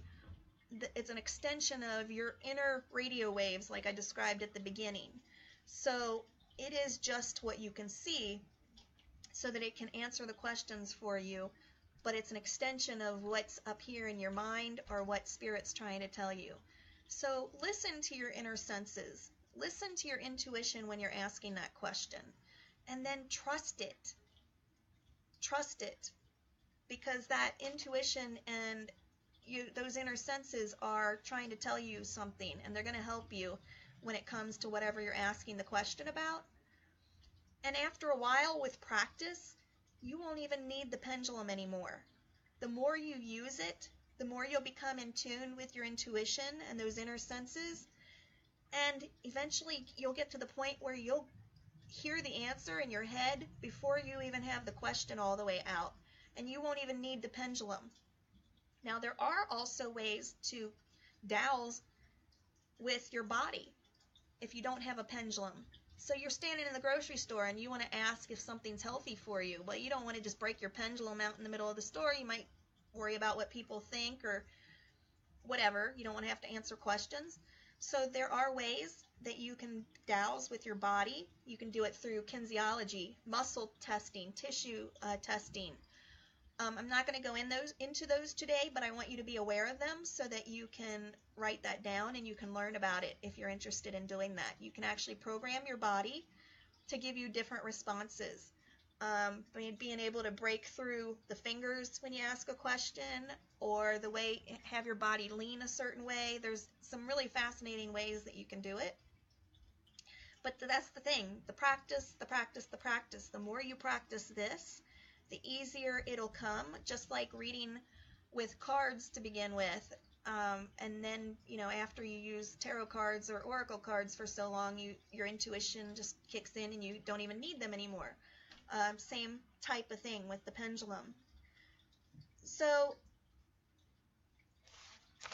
those are, let me see where I'm at here. Oh, I already went ahead and jumped ahead, yay! Okay. Before I have to be able to read my handwriting too. Okay, multiple choice questions. So, you have a multiple choice question, and let's say you want to ask what kind of a birthday gift to get for somebody. Take a piece of paper and draw a dot on the paper. So just a circle or a dot. Now, some people like to put a little heart around it.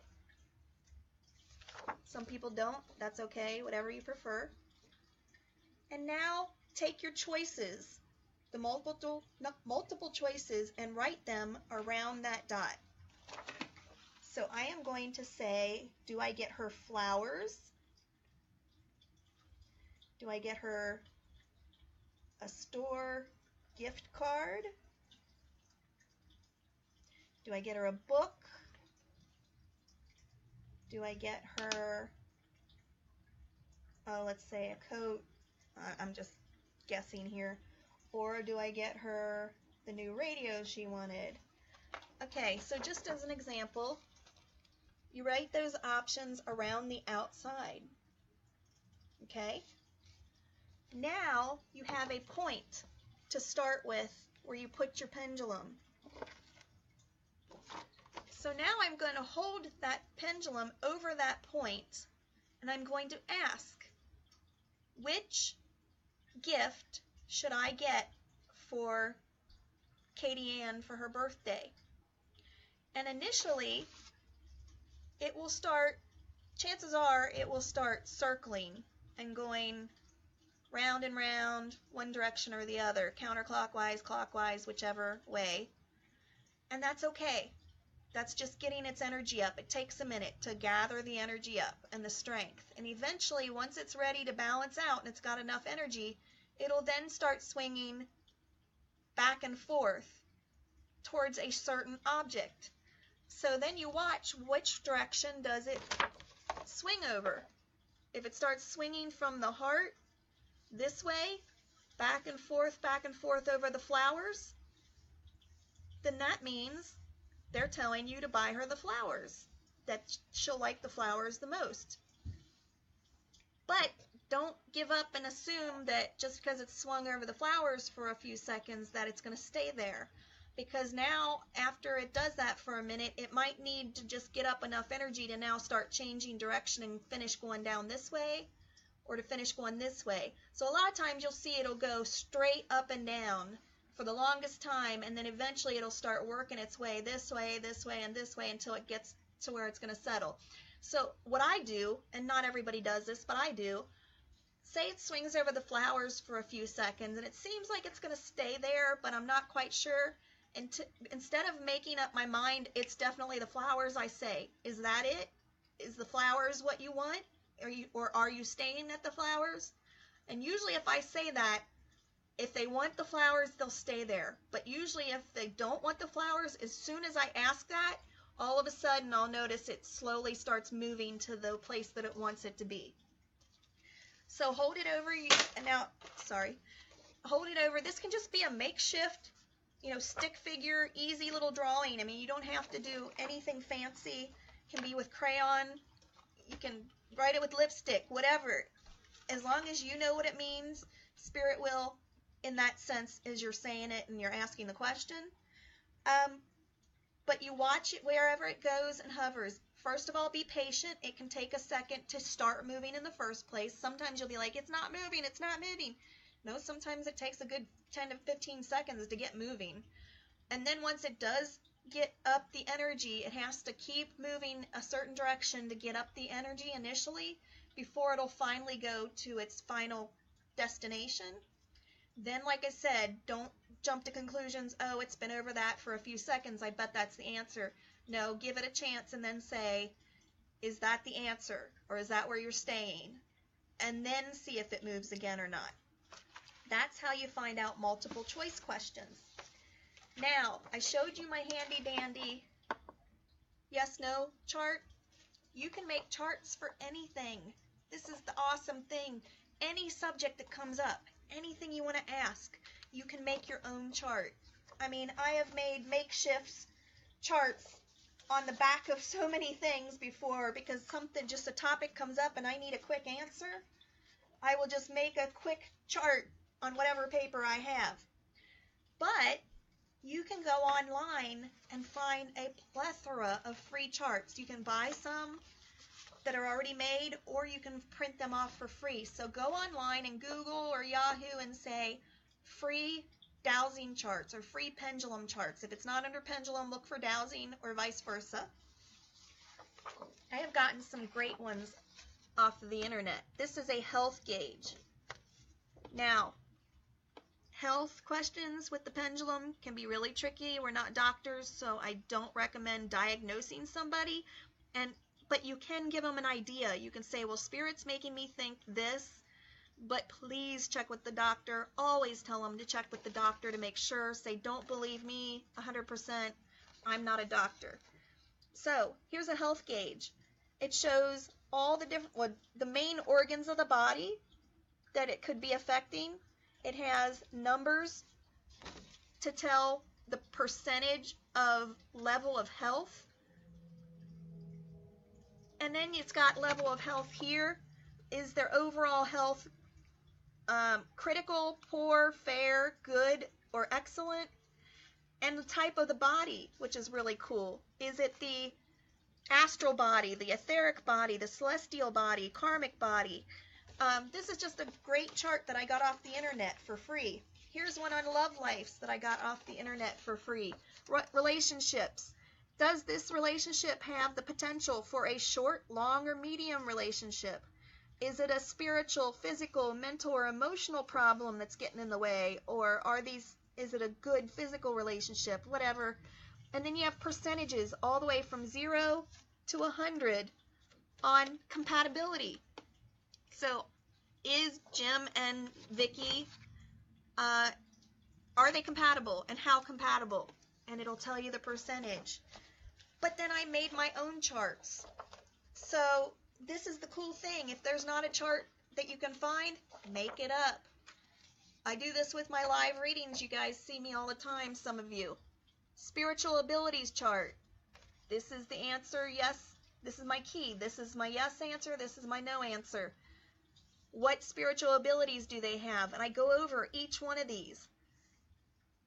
Are they a prophet? Are they a shaman? Do they have clairsentience? Are they telekinetic?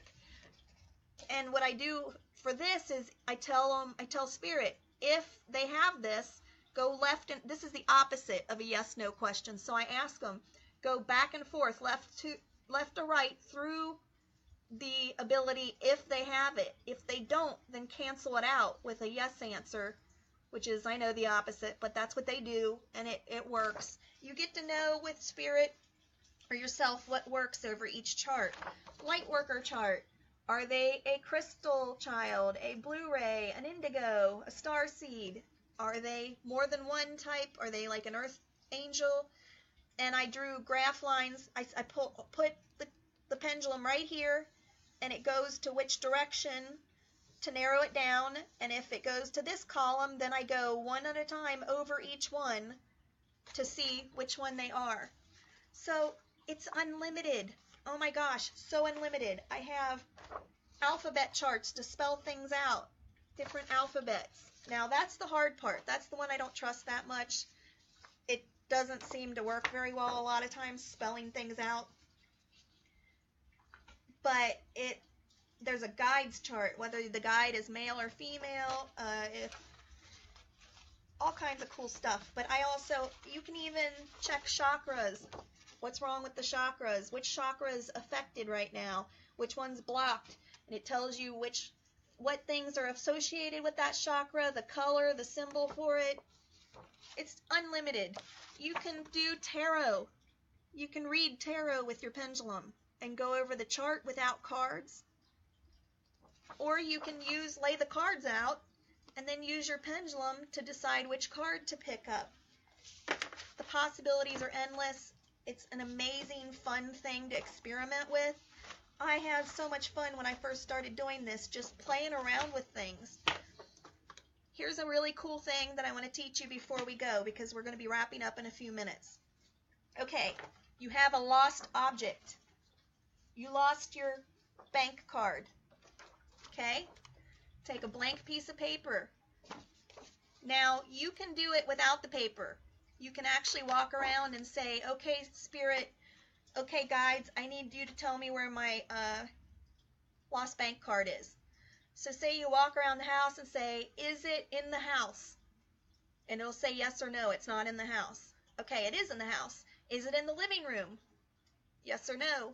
Yes, it's in the living room. So then you go to the living room and you say, is it under the couch? Or where, you can walk around and look, but you can say, am I close? Am I still far away? Am I going the right direction? You just ask on and on and on. Or if it makes you feel better, you can draw a picture of the object. Now, like I said, it doesn't have to be a good picture. It can be childlike picture, it doesn't matter. But you draw a picture of what that card looks like and write on it, bank card. just like that. Whatever quick, easy drawing it is. And then you draw a yes-no compass.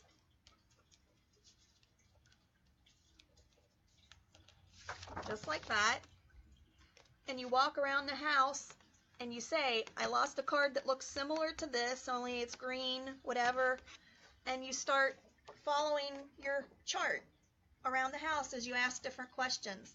Now, me personally, FYI, for those of you that like help from the angels, I ask Archangel Shamuel to help me. He is the angel of lost things. He's the finder. He'll find anything for you, from a lost object to finding a job to finding your twin flame, whatever you ask him for help with it, then you're doubly amped. You have the chart, you're walking around, you have Shamuel helping as well, along with your guides or your higher self, whatever. And it really, really works. And I have had this help repeatedly find lost things around the house for me. And one time, I looked in this particular room 3 times. My husband looked multiple times, and my daughter looked multiple times, and we could not find this object that was lost for anything. I asked the pendulum, and the pendulum swore to me it was in this room. And I told everybody, it's got to be in here. They're insisting it's in the room. I tried every other room in the house. They're saying it's not in any other room.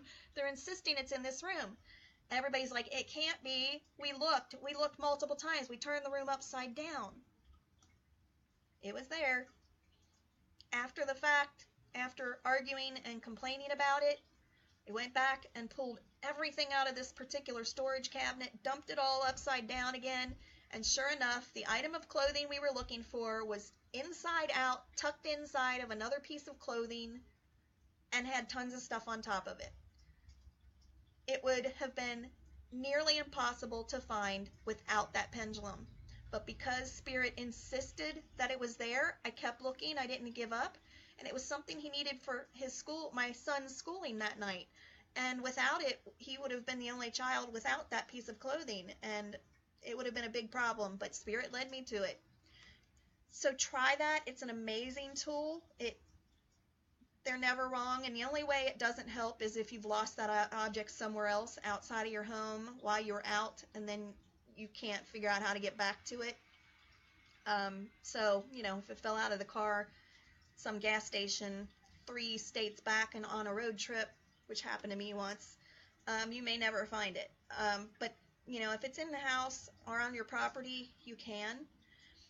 So, this is really, really cool to be able to find things with it, but there's so many unlimited ways that you can also do other things with it. Now,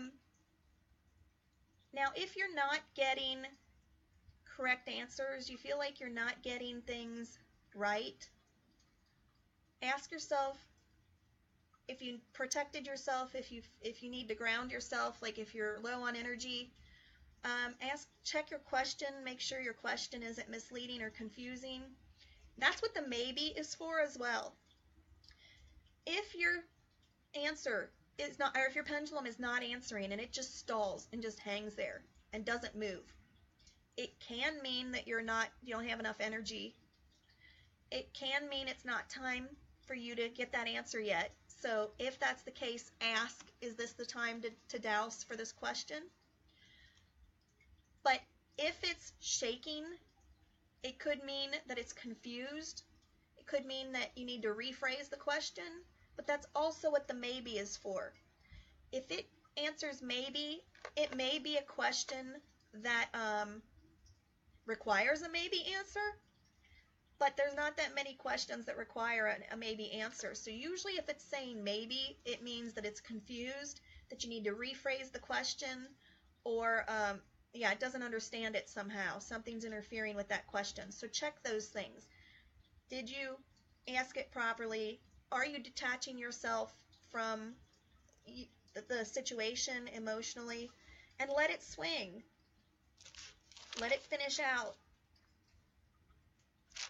And I'm just checking to see what else. You could be too close to the issue. This is when there's no... when you're having problems.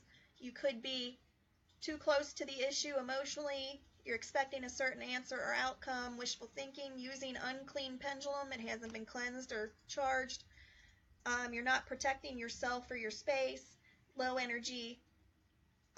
All those are things that you need to look and check if you're having problems. And now, Pendulum is amazing. And I'm seeing all your comments. Thank you so much. I appreciate it. And almost to the point where we're all going to chat. If you use the pendulum, do not rely on it solely for big, important life events. Just like with our psychic abilities, just like with mediumship, you can get some amazing life answers, but the pendulum has, as you've heard if you've watched this, a lot of things that can interfere. Most of the time the questions are answered accurately, and it can be an amazing tool to give you some incredible answers. But there is a lot of room for distraction and interference. At which case, you don't want to use it to rely on hiring or firing somebody, whether or not to marry somebody. You don't want to use it to play the lottery or gamble away your life savings, or even which house to buy. You can use it for advice, but don't rely solely on it. And it's just like getting advice from a friend. It's like this is your trusty friend. You want their advice, but it's still just advice. You still got to follow your intuition, follow your own heart, and trust it, and possibly verify the answer with something else. Use two forms of divination if you need to. Like for me, when I do my mediumship readings, and if you've ever watched them, you'll see I'll listen to spirit and I'll hear what they tell me, but if you notice, a lot of times then I back it up with the pendulum and ask a second time to make sure I heard that correctly. So I'm verifying two forms of information, or two forms of answering to make sure I've got the correct answer. Once I do that, then I feel pretty confident that I can make that choice to give that information. But do not rely solely on a pendulum to get life-altering choices made, to get life-altering answers. You can use it, but remember, it's still just advice. When that trusty girlfriend gives you that advice, it's still just advice. You don't have to abide by it. You don't have to take it. You can take it or leave it, whatever resonates with you, but you still have to trust your gut instinct. Same thing with the pendulum. So please let your clients know this. Please let friends and family you use it for know this. Say, I want to help you and I'm going to give you my advice or spirit's advice, but it's still advice. You still have free will. You need to decide for yourself what's best for yourself. Nobody is ever 100% accurate except Source himself. Even spirit can be wrong at times. They're not very often. Angels, so far I haven't seen it, but it's still possible. So nobody, no psychic, no medium, no pendulum, or cards are 100% all the time. We're still human. Yeah, a lot of people make decisions by them, and that's okay, but you also have to back it up with your intuition or back it up with some other form of answer. So use it as advice, take it as such. What else? A couple more things and then we're finished actually. Oh, test the pendulum, but do not test spirit. So yes, you can always test this. This is just a tool. This doesn't have feelings. It's just, like I said, an extension of who you are, and it's a tool. But don't test spirit. If you continue to ask the same question over and over till you get the answer that you want, spirit is not going to cooperate with you and keep giving you the answers. Because if you don't trust them enough to listen to the question or listen to the answer they give you, then no offense, but you have no business asking the question in the first place. So they need you to trust them. If you're asking with a pendulum for spirit to answer you, then you need to trust it. You can trust them. Don't necessarily trust the pendulum itself, but you can trust them. But you need to not keep testing them. If you test them, asking them the question because you don't trust them, then don't bother to ask You're only going to upset them. You're going to disrespect them, and you don't want to do that. So they understand. They get it. They're not going to be mad at you. They're just going to be at the point where, why bother? Because you're never content with the answer, even though it's the truth. So please don't test spirit. Like I said, you can test the pendulum because it's a tool, and you got to make sure it's working right. And if you see it's not working right, then you need to fix it to get it to work right. Also, predicting the future. We can use this to get answers about the future. We can ask questions about the past, even past lives. But remember, just like with any psychic abilities or any other divination, the future can always change. We have free will. We make choices. People around us that affect us make choices that affect us and change things in our life. But also energy changes on a regular basis and circumstances. So we can get an answer about the future, but putting all your worth into that answer and thinking that that's, taking it as the final voice of what's going to happen, it very well may play out like that. But the way you got to look at it is, as circumstances go today, the way things are today, this is what's going to happen in the future. But if those circumstances change tomorrow or the next day, it could throw the future off completely, and that answer could be completely different. So there's nothing wrong with asking questions about the future as long as you keep that mindset and understand that things can change. You can change. What you want today to happen for the future may change a year from now. You may not want that same thing at all. And the things that you do and put into play that are going to affect that future could totally change the outcome. So make sure you explain that to your client if they're asking a question about the future, so that they don't get upset with you if 6 months or a year from now things don't go as they anticipated and in what you told them. So, type of pendulum, vibrations, I think I got through most of this. Let me double check. Dowsing dangers. Okay, couple little dangers here, nothing too significant, but be careful, because just like with any form of divination, you can become addicted or become too reliant on these tools. So the same way you can become addicted to getting readings, psychic readings, or anything else, because you feel like it's filling you and giving you what you need, you can also become really addicted or dependent on using this little thing for everything, because it's working well. You've figured out all the right ways to do things. You've practiced, and now you're getting all these accurate answers that now you feel like you can't make a single choice without it. Well, that's very dangerous, because you still need to trust in the universe, you still need to trust in your guides, and you need to trust in your own intuition. It's fine to use the pendulum to ask a lot of questions. I use mine every day to some degree, but I don't use it for everything. And I could stop right this minute if I wanted to and not miss it bad enough that it bothered me. So be careful not to become addicted to it, just like with any other divination. Also be careful not to misread the results based on wishful thinking or your attitude that day, because a lot of people can do that. They misread it because they're wanting it to be a certain way. Lack of trust in using it already, when you already got, and using it after your intuition already told you the answer. If your intuition's telling you something and you know the answer, but you go and use the pendulum anyway on a regular basis, it's fine to do that like once, or twice.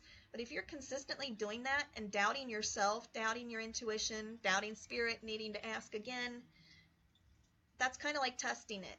And that can get really dangerous, because the point is to use this to grow your intuition so that you begin to rely on it, not the other way around. Not that you begin to rely on the pendulum. The pendulum's just the tool, the means to an end. And also be aware of attachment and obsession. This pendulum You rule it. It doesn't rule you. So just like with anything else, you can become obsessed with it. And because it's spiritually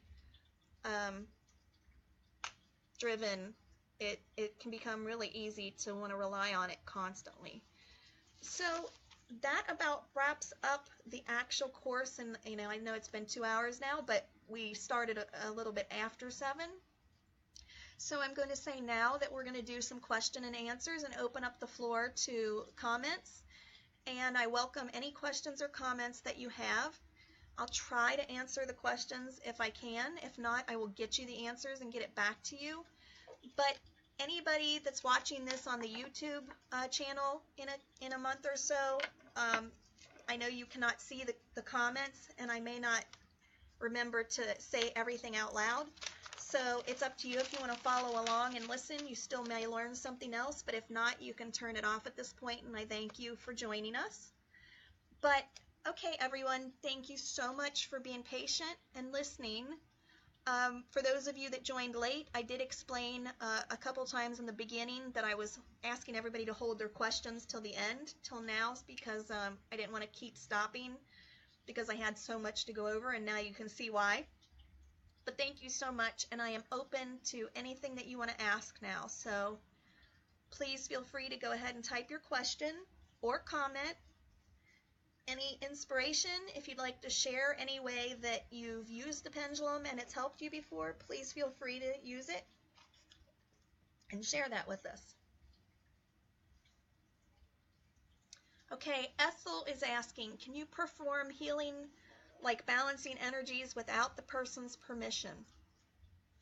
You can balance the energies around that person without their permission, yes, because you're balancing the energies in the room or at the event. For example, say you have a very dramatic family and Thanksgiving's coming up and you know you have to get together with that family for Thanksgiving dinner and you're dreading it and you don't want to go. You can actually use the pendulum. Now this is advanced. This isn't what we learned today, but it's not very hard to learn how to do the rest. And like I said, I may offer the rest in the near future and how to do this. But if you look it up online and watch a video on it or something, yes, you may, Ethel, because you're going to be at that event. You're going to be in that situation and it directly affects you, and you're not doing anything to harm anybody. You're only doing what's for the best for everybody. So you can actually ask to remove any non-beneficial energies around that event.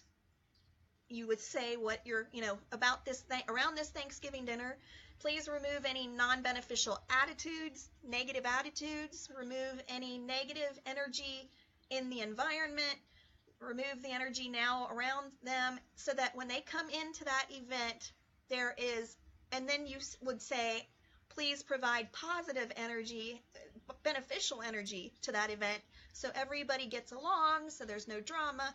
And you're not doing it directly to that person. You're doing it around that person at something that you will be at or one of your loved ones will be at to help it be in everybody's best interest. So that is okay, but you don't want to do it personal, like healing on that person without their permission. Like if you think they need an attitude adjustment, you want to take the energy away from them directly to change their attitude. Personally, as far as I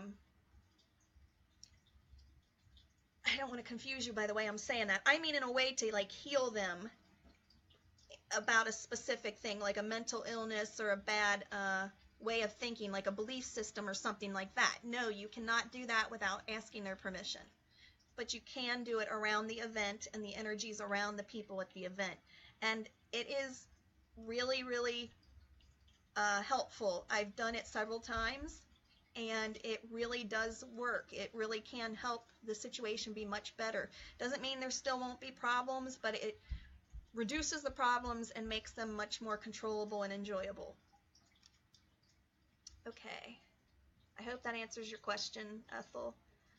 When doing reads, Lisa's asking, when doing reads publicly, should you sage before and after?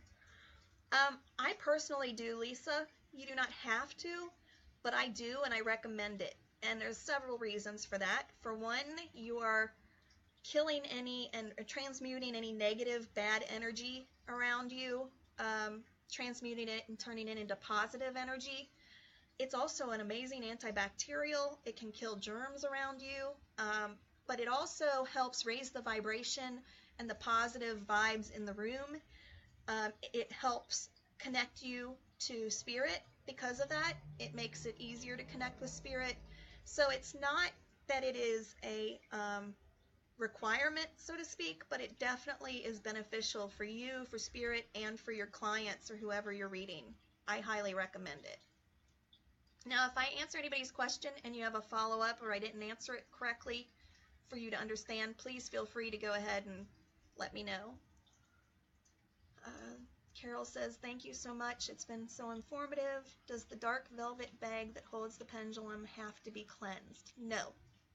No, it does not. Usually that particular, that's a very good question, Carol. Usually that particular type of a fabric, type of material does not hold like negative energy. And once you have deionized it and cleansed it, you're bringing the positive and putting it back into the bag. It tends to diffuse anything that is in the bag because the energy is so subtle that is on the bag that the new, now positively charged item that you're putting in there, the pendulum, is going to overtake any and transmute any possible little subtle negative energy that the bag's holding on to. Hopefully that makes sense. And Ethel says, if crystals are cleansed, will they still affect the pendulum if they are close to it? Yes, they will, because they put out different vibrations. Every crystal has its own vibration at different levels, and it's kind of like its own radio station or its own frequency. And you, even if it's cleansed and charged properly, if you put it next to the pendulum and they don't sync, the energies aren't right, the vibrations aren't the same, it can throw off the pendulum. Just like you can put certain crystals together, but there are certain ones you shouldn't put together. So they can actually negatively affect each other. So I know a lot of people throw all their crystals in one bag or box, and that's okay, but if you're going to use them for a specific purpose, like healing work or protection or something like that, I recommend doing research to see which ones are okay to be together and which ones aren't, because everything vibes on a different level, just like people, and just like people in spirit. We vibe differently, and that's why some people feel good around one another and some don't. Some have lower energies, some have higher. Same thing with crystals. They don't naturally hold negative energy unless they're exposed to it. But even if it's positive, it still could be a lower vibration than others. Okay. You are very welcome, every one of you. Dorothy says this is the best class I've had in a long time. That's okay. Thank you, Dorothy. Thank you very much. I appreciate that. I'm glad you enjoyed it. I know it was a lot of information in a packed time. But hopefully everybody got something out of it. Thank you, Renee. Thank you very much. Now, you guys, please, if you come up with more questions after you get off of here, or you go to implement these things and have a question arise, please feel free to inbox me. You're welcome to ask me, and I'm happy to tell you.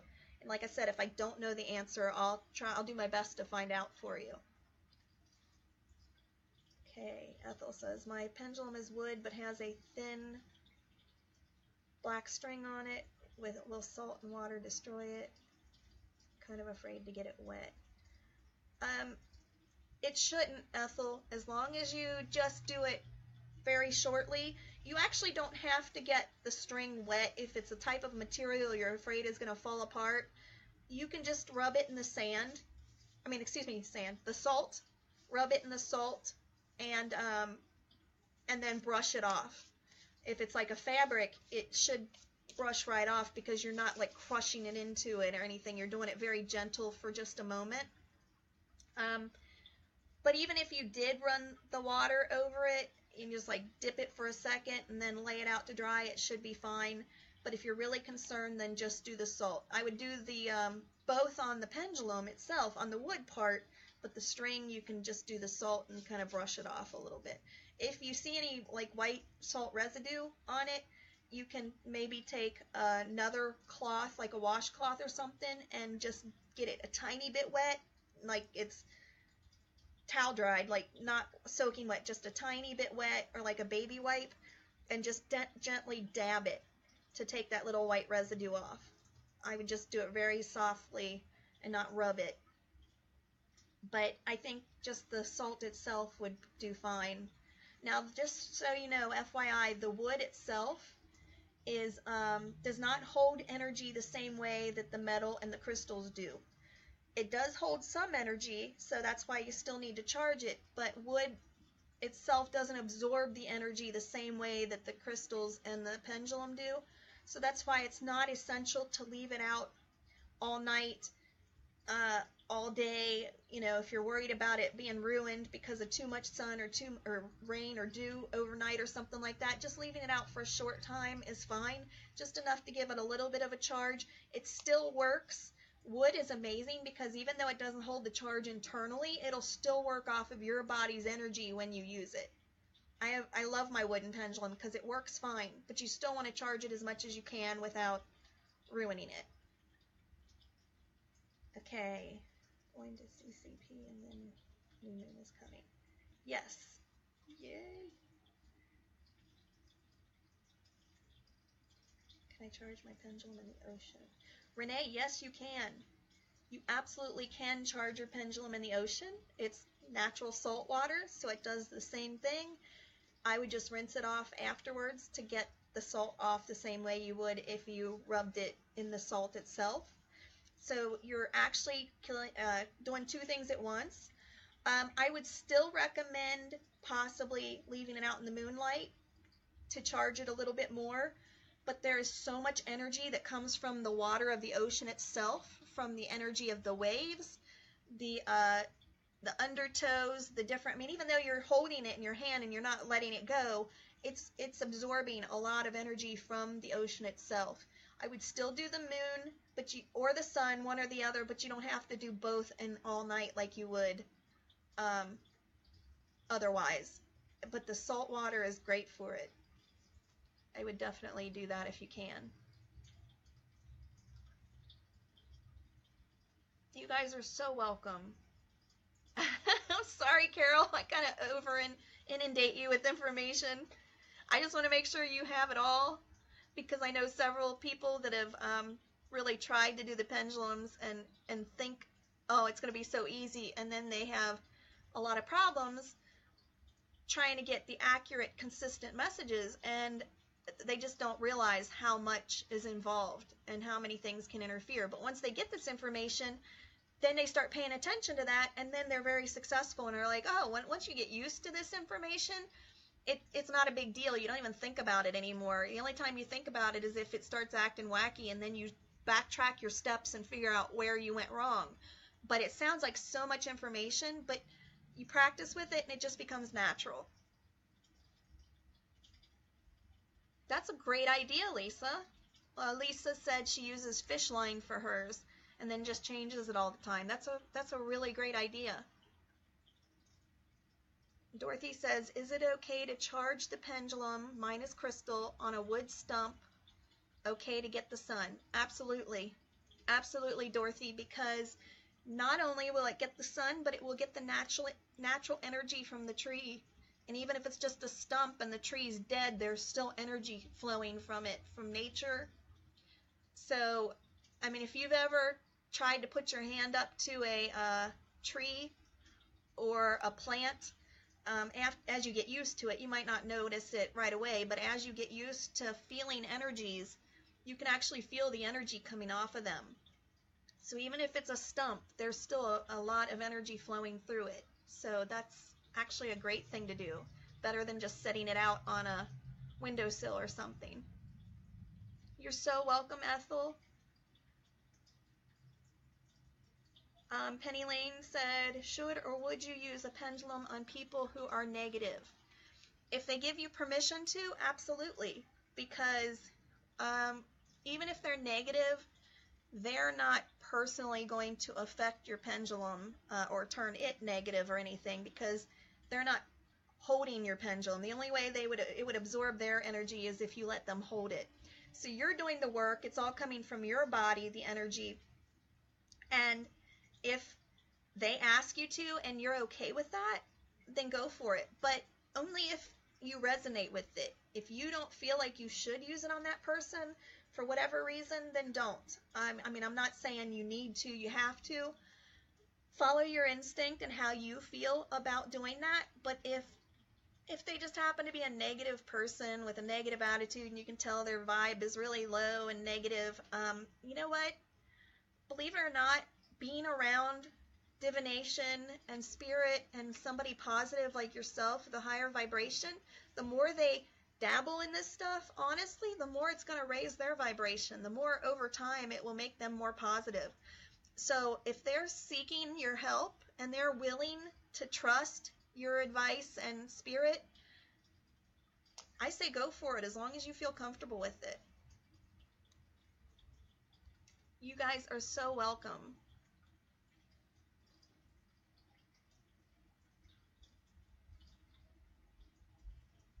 You know what, Lisa? I am so glad you asked that question, because you are right. I forgot to address that. Lisa asks, she says she has an amethyst pendulum. Is there any crystal that's better than any other? And the answer is no, believe it or not. The answer is that even though the crystals themselves have individual properties, when you're using it as a pendulum, the energy is coming from you and yourself. So it really doesn't matter which crystal you use. The only way it would matter is if you're using it for healing, because then the individual properties would work for the healing and whatever their purpose is.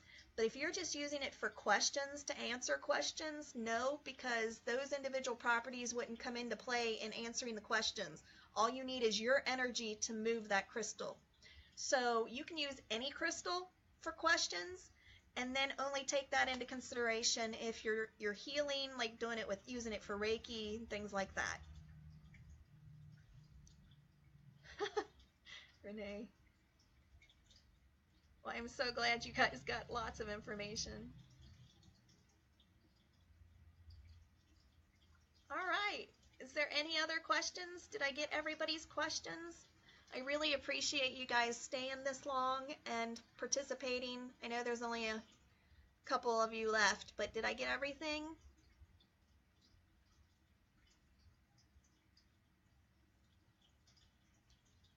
And trust me, you guys, you have no idea how grateful I am that I was able to offer this and that you guys find it helpful. That in of itself means everything to me, so thank you very much. I'll give a few more seconds to see if there's any more questions, and if there's not, then I'm going to take off. But I really appreciate you being here. And like I said, any questions come up after the fact, feel free to inbox me. You're very welcome, Lisa.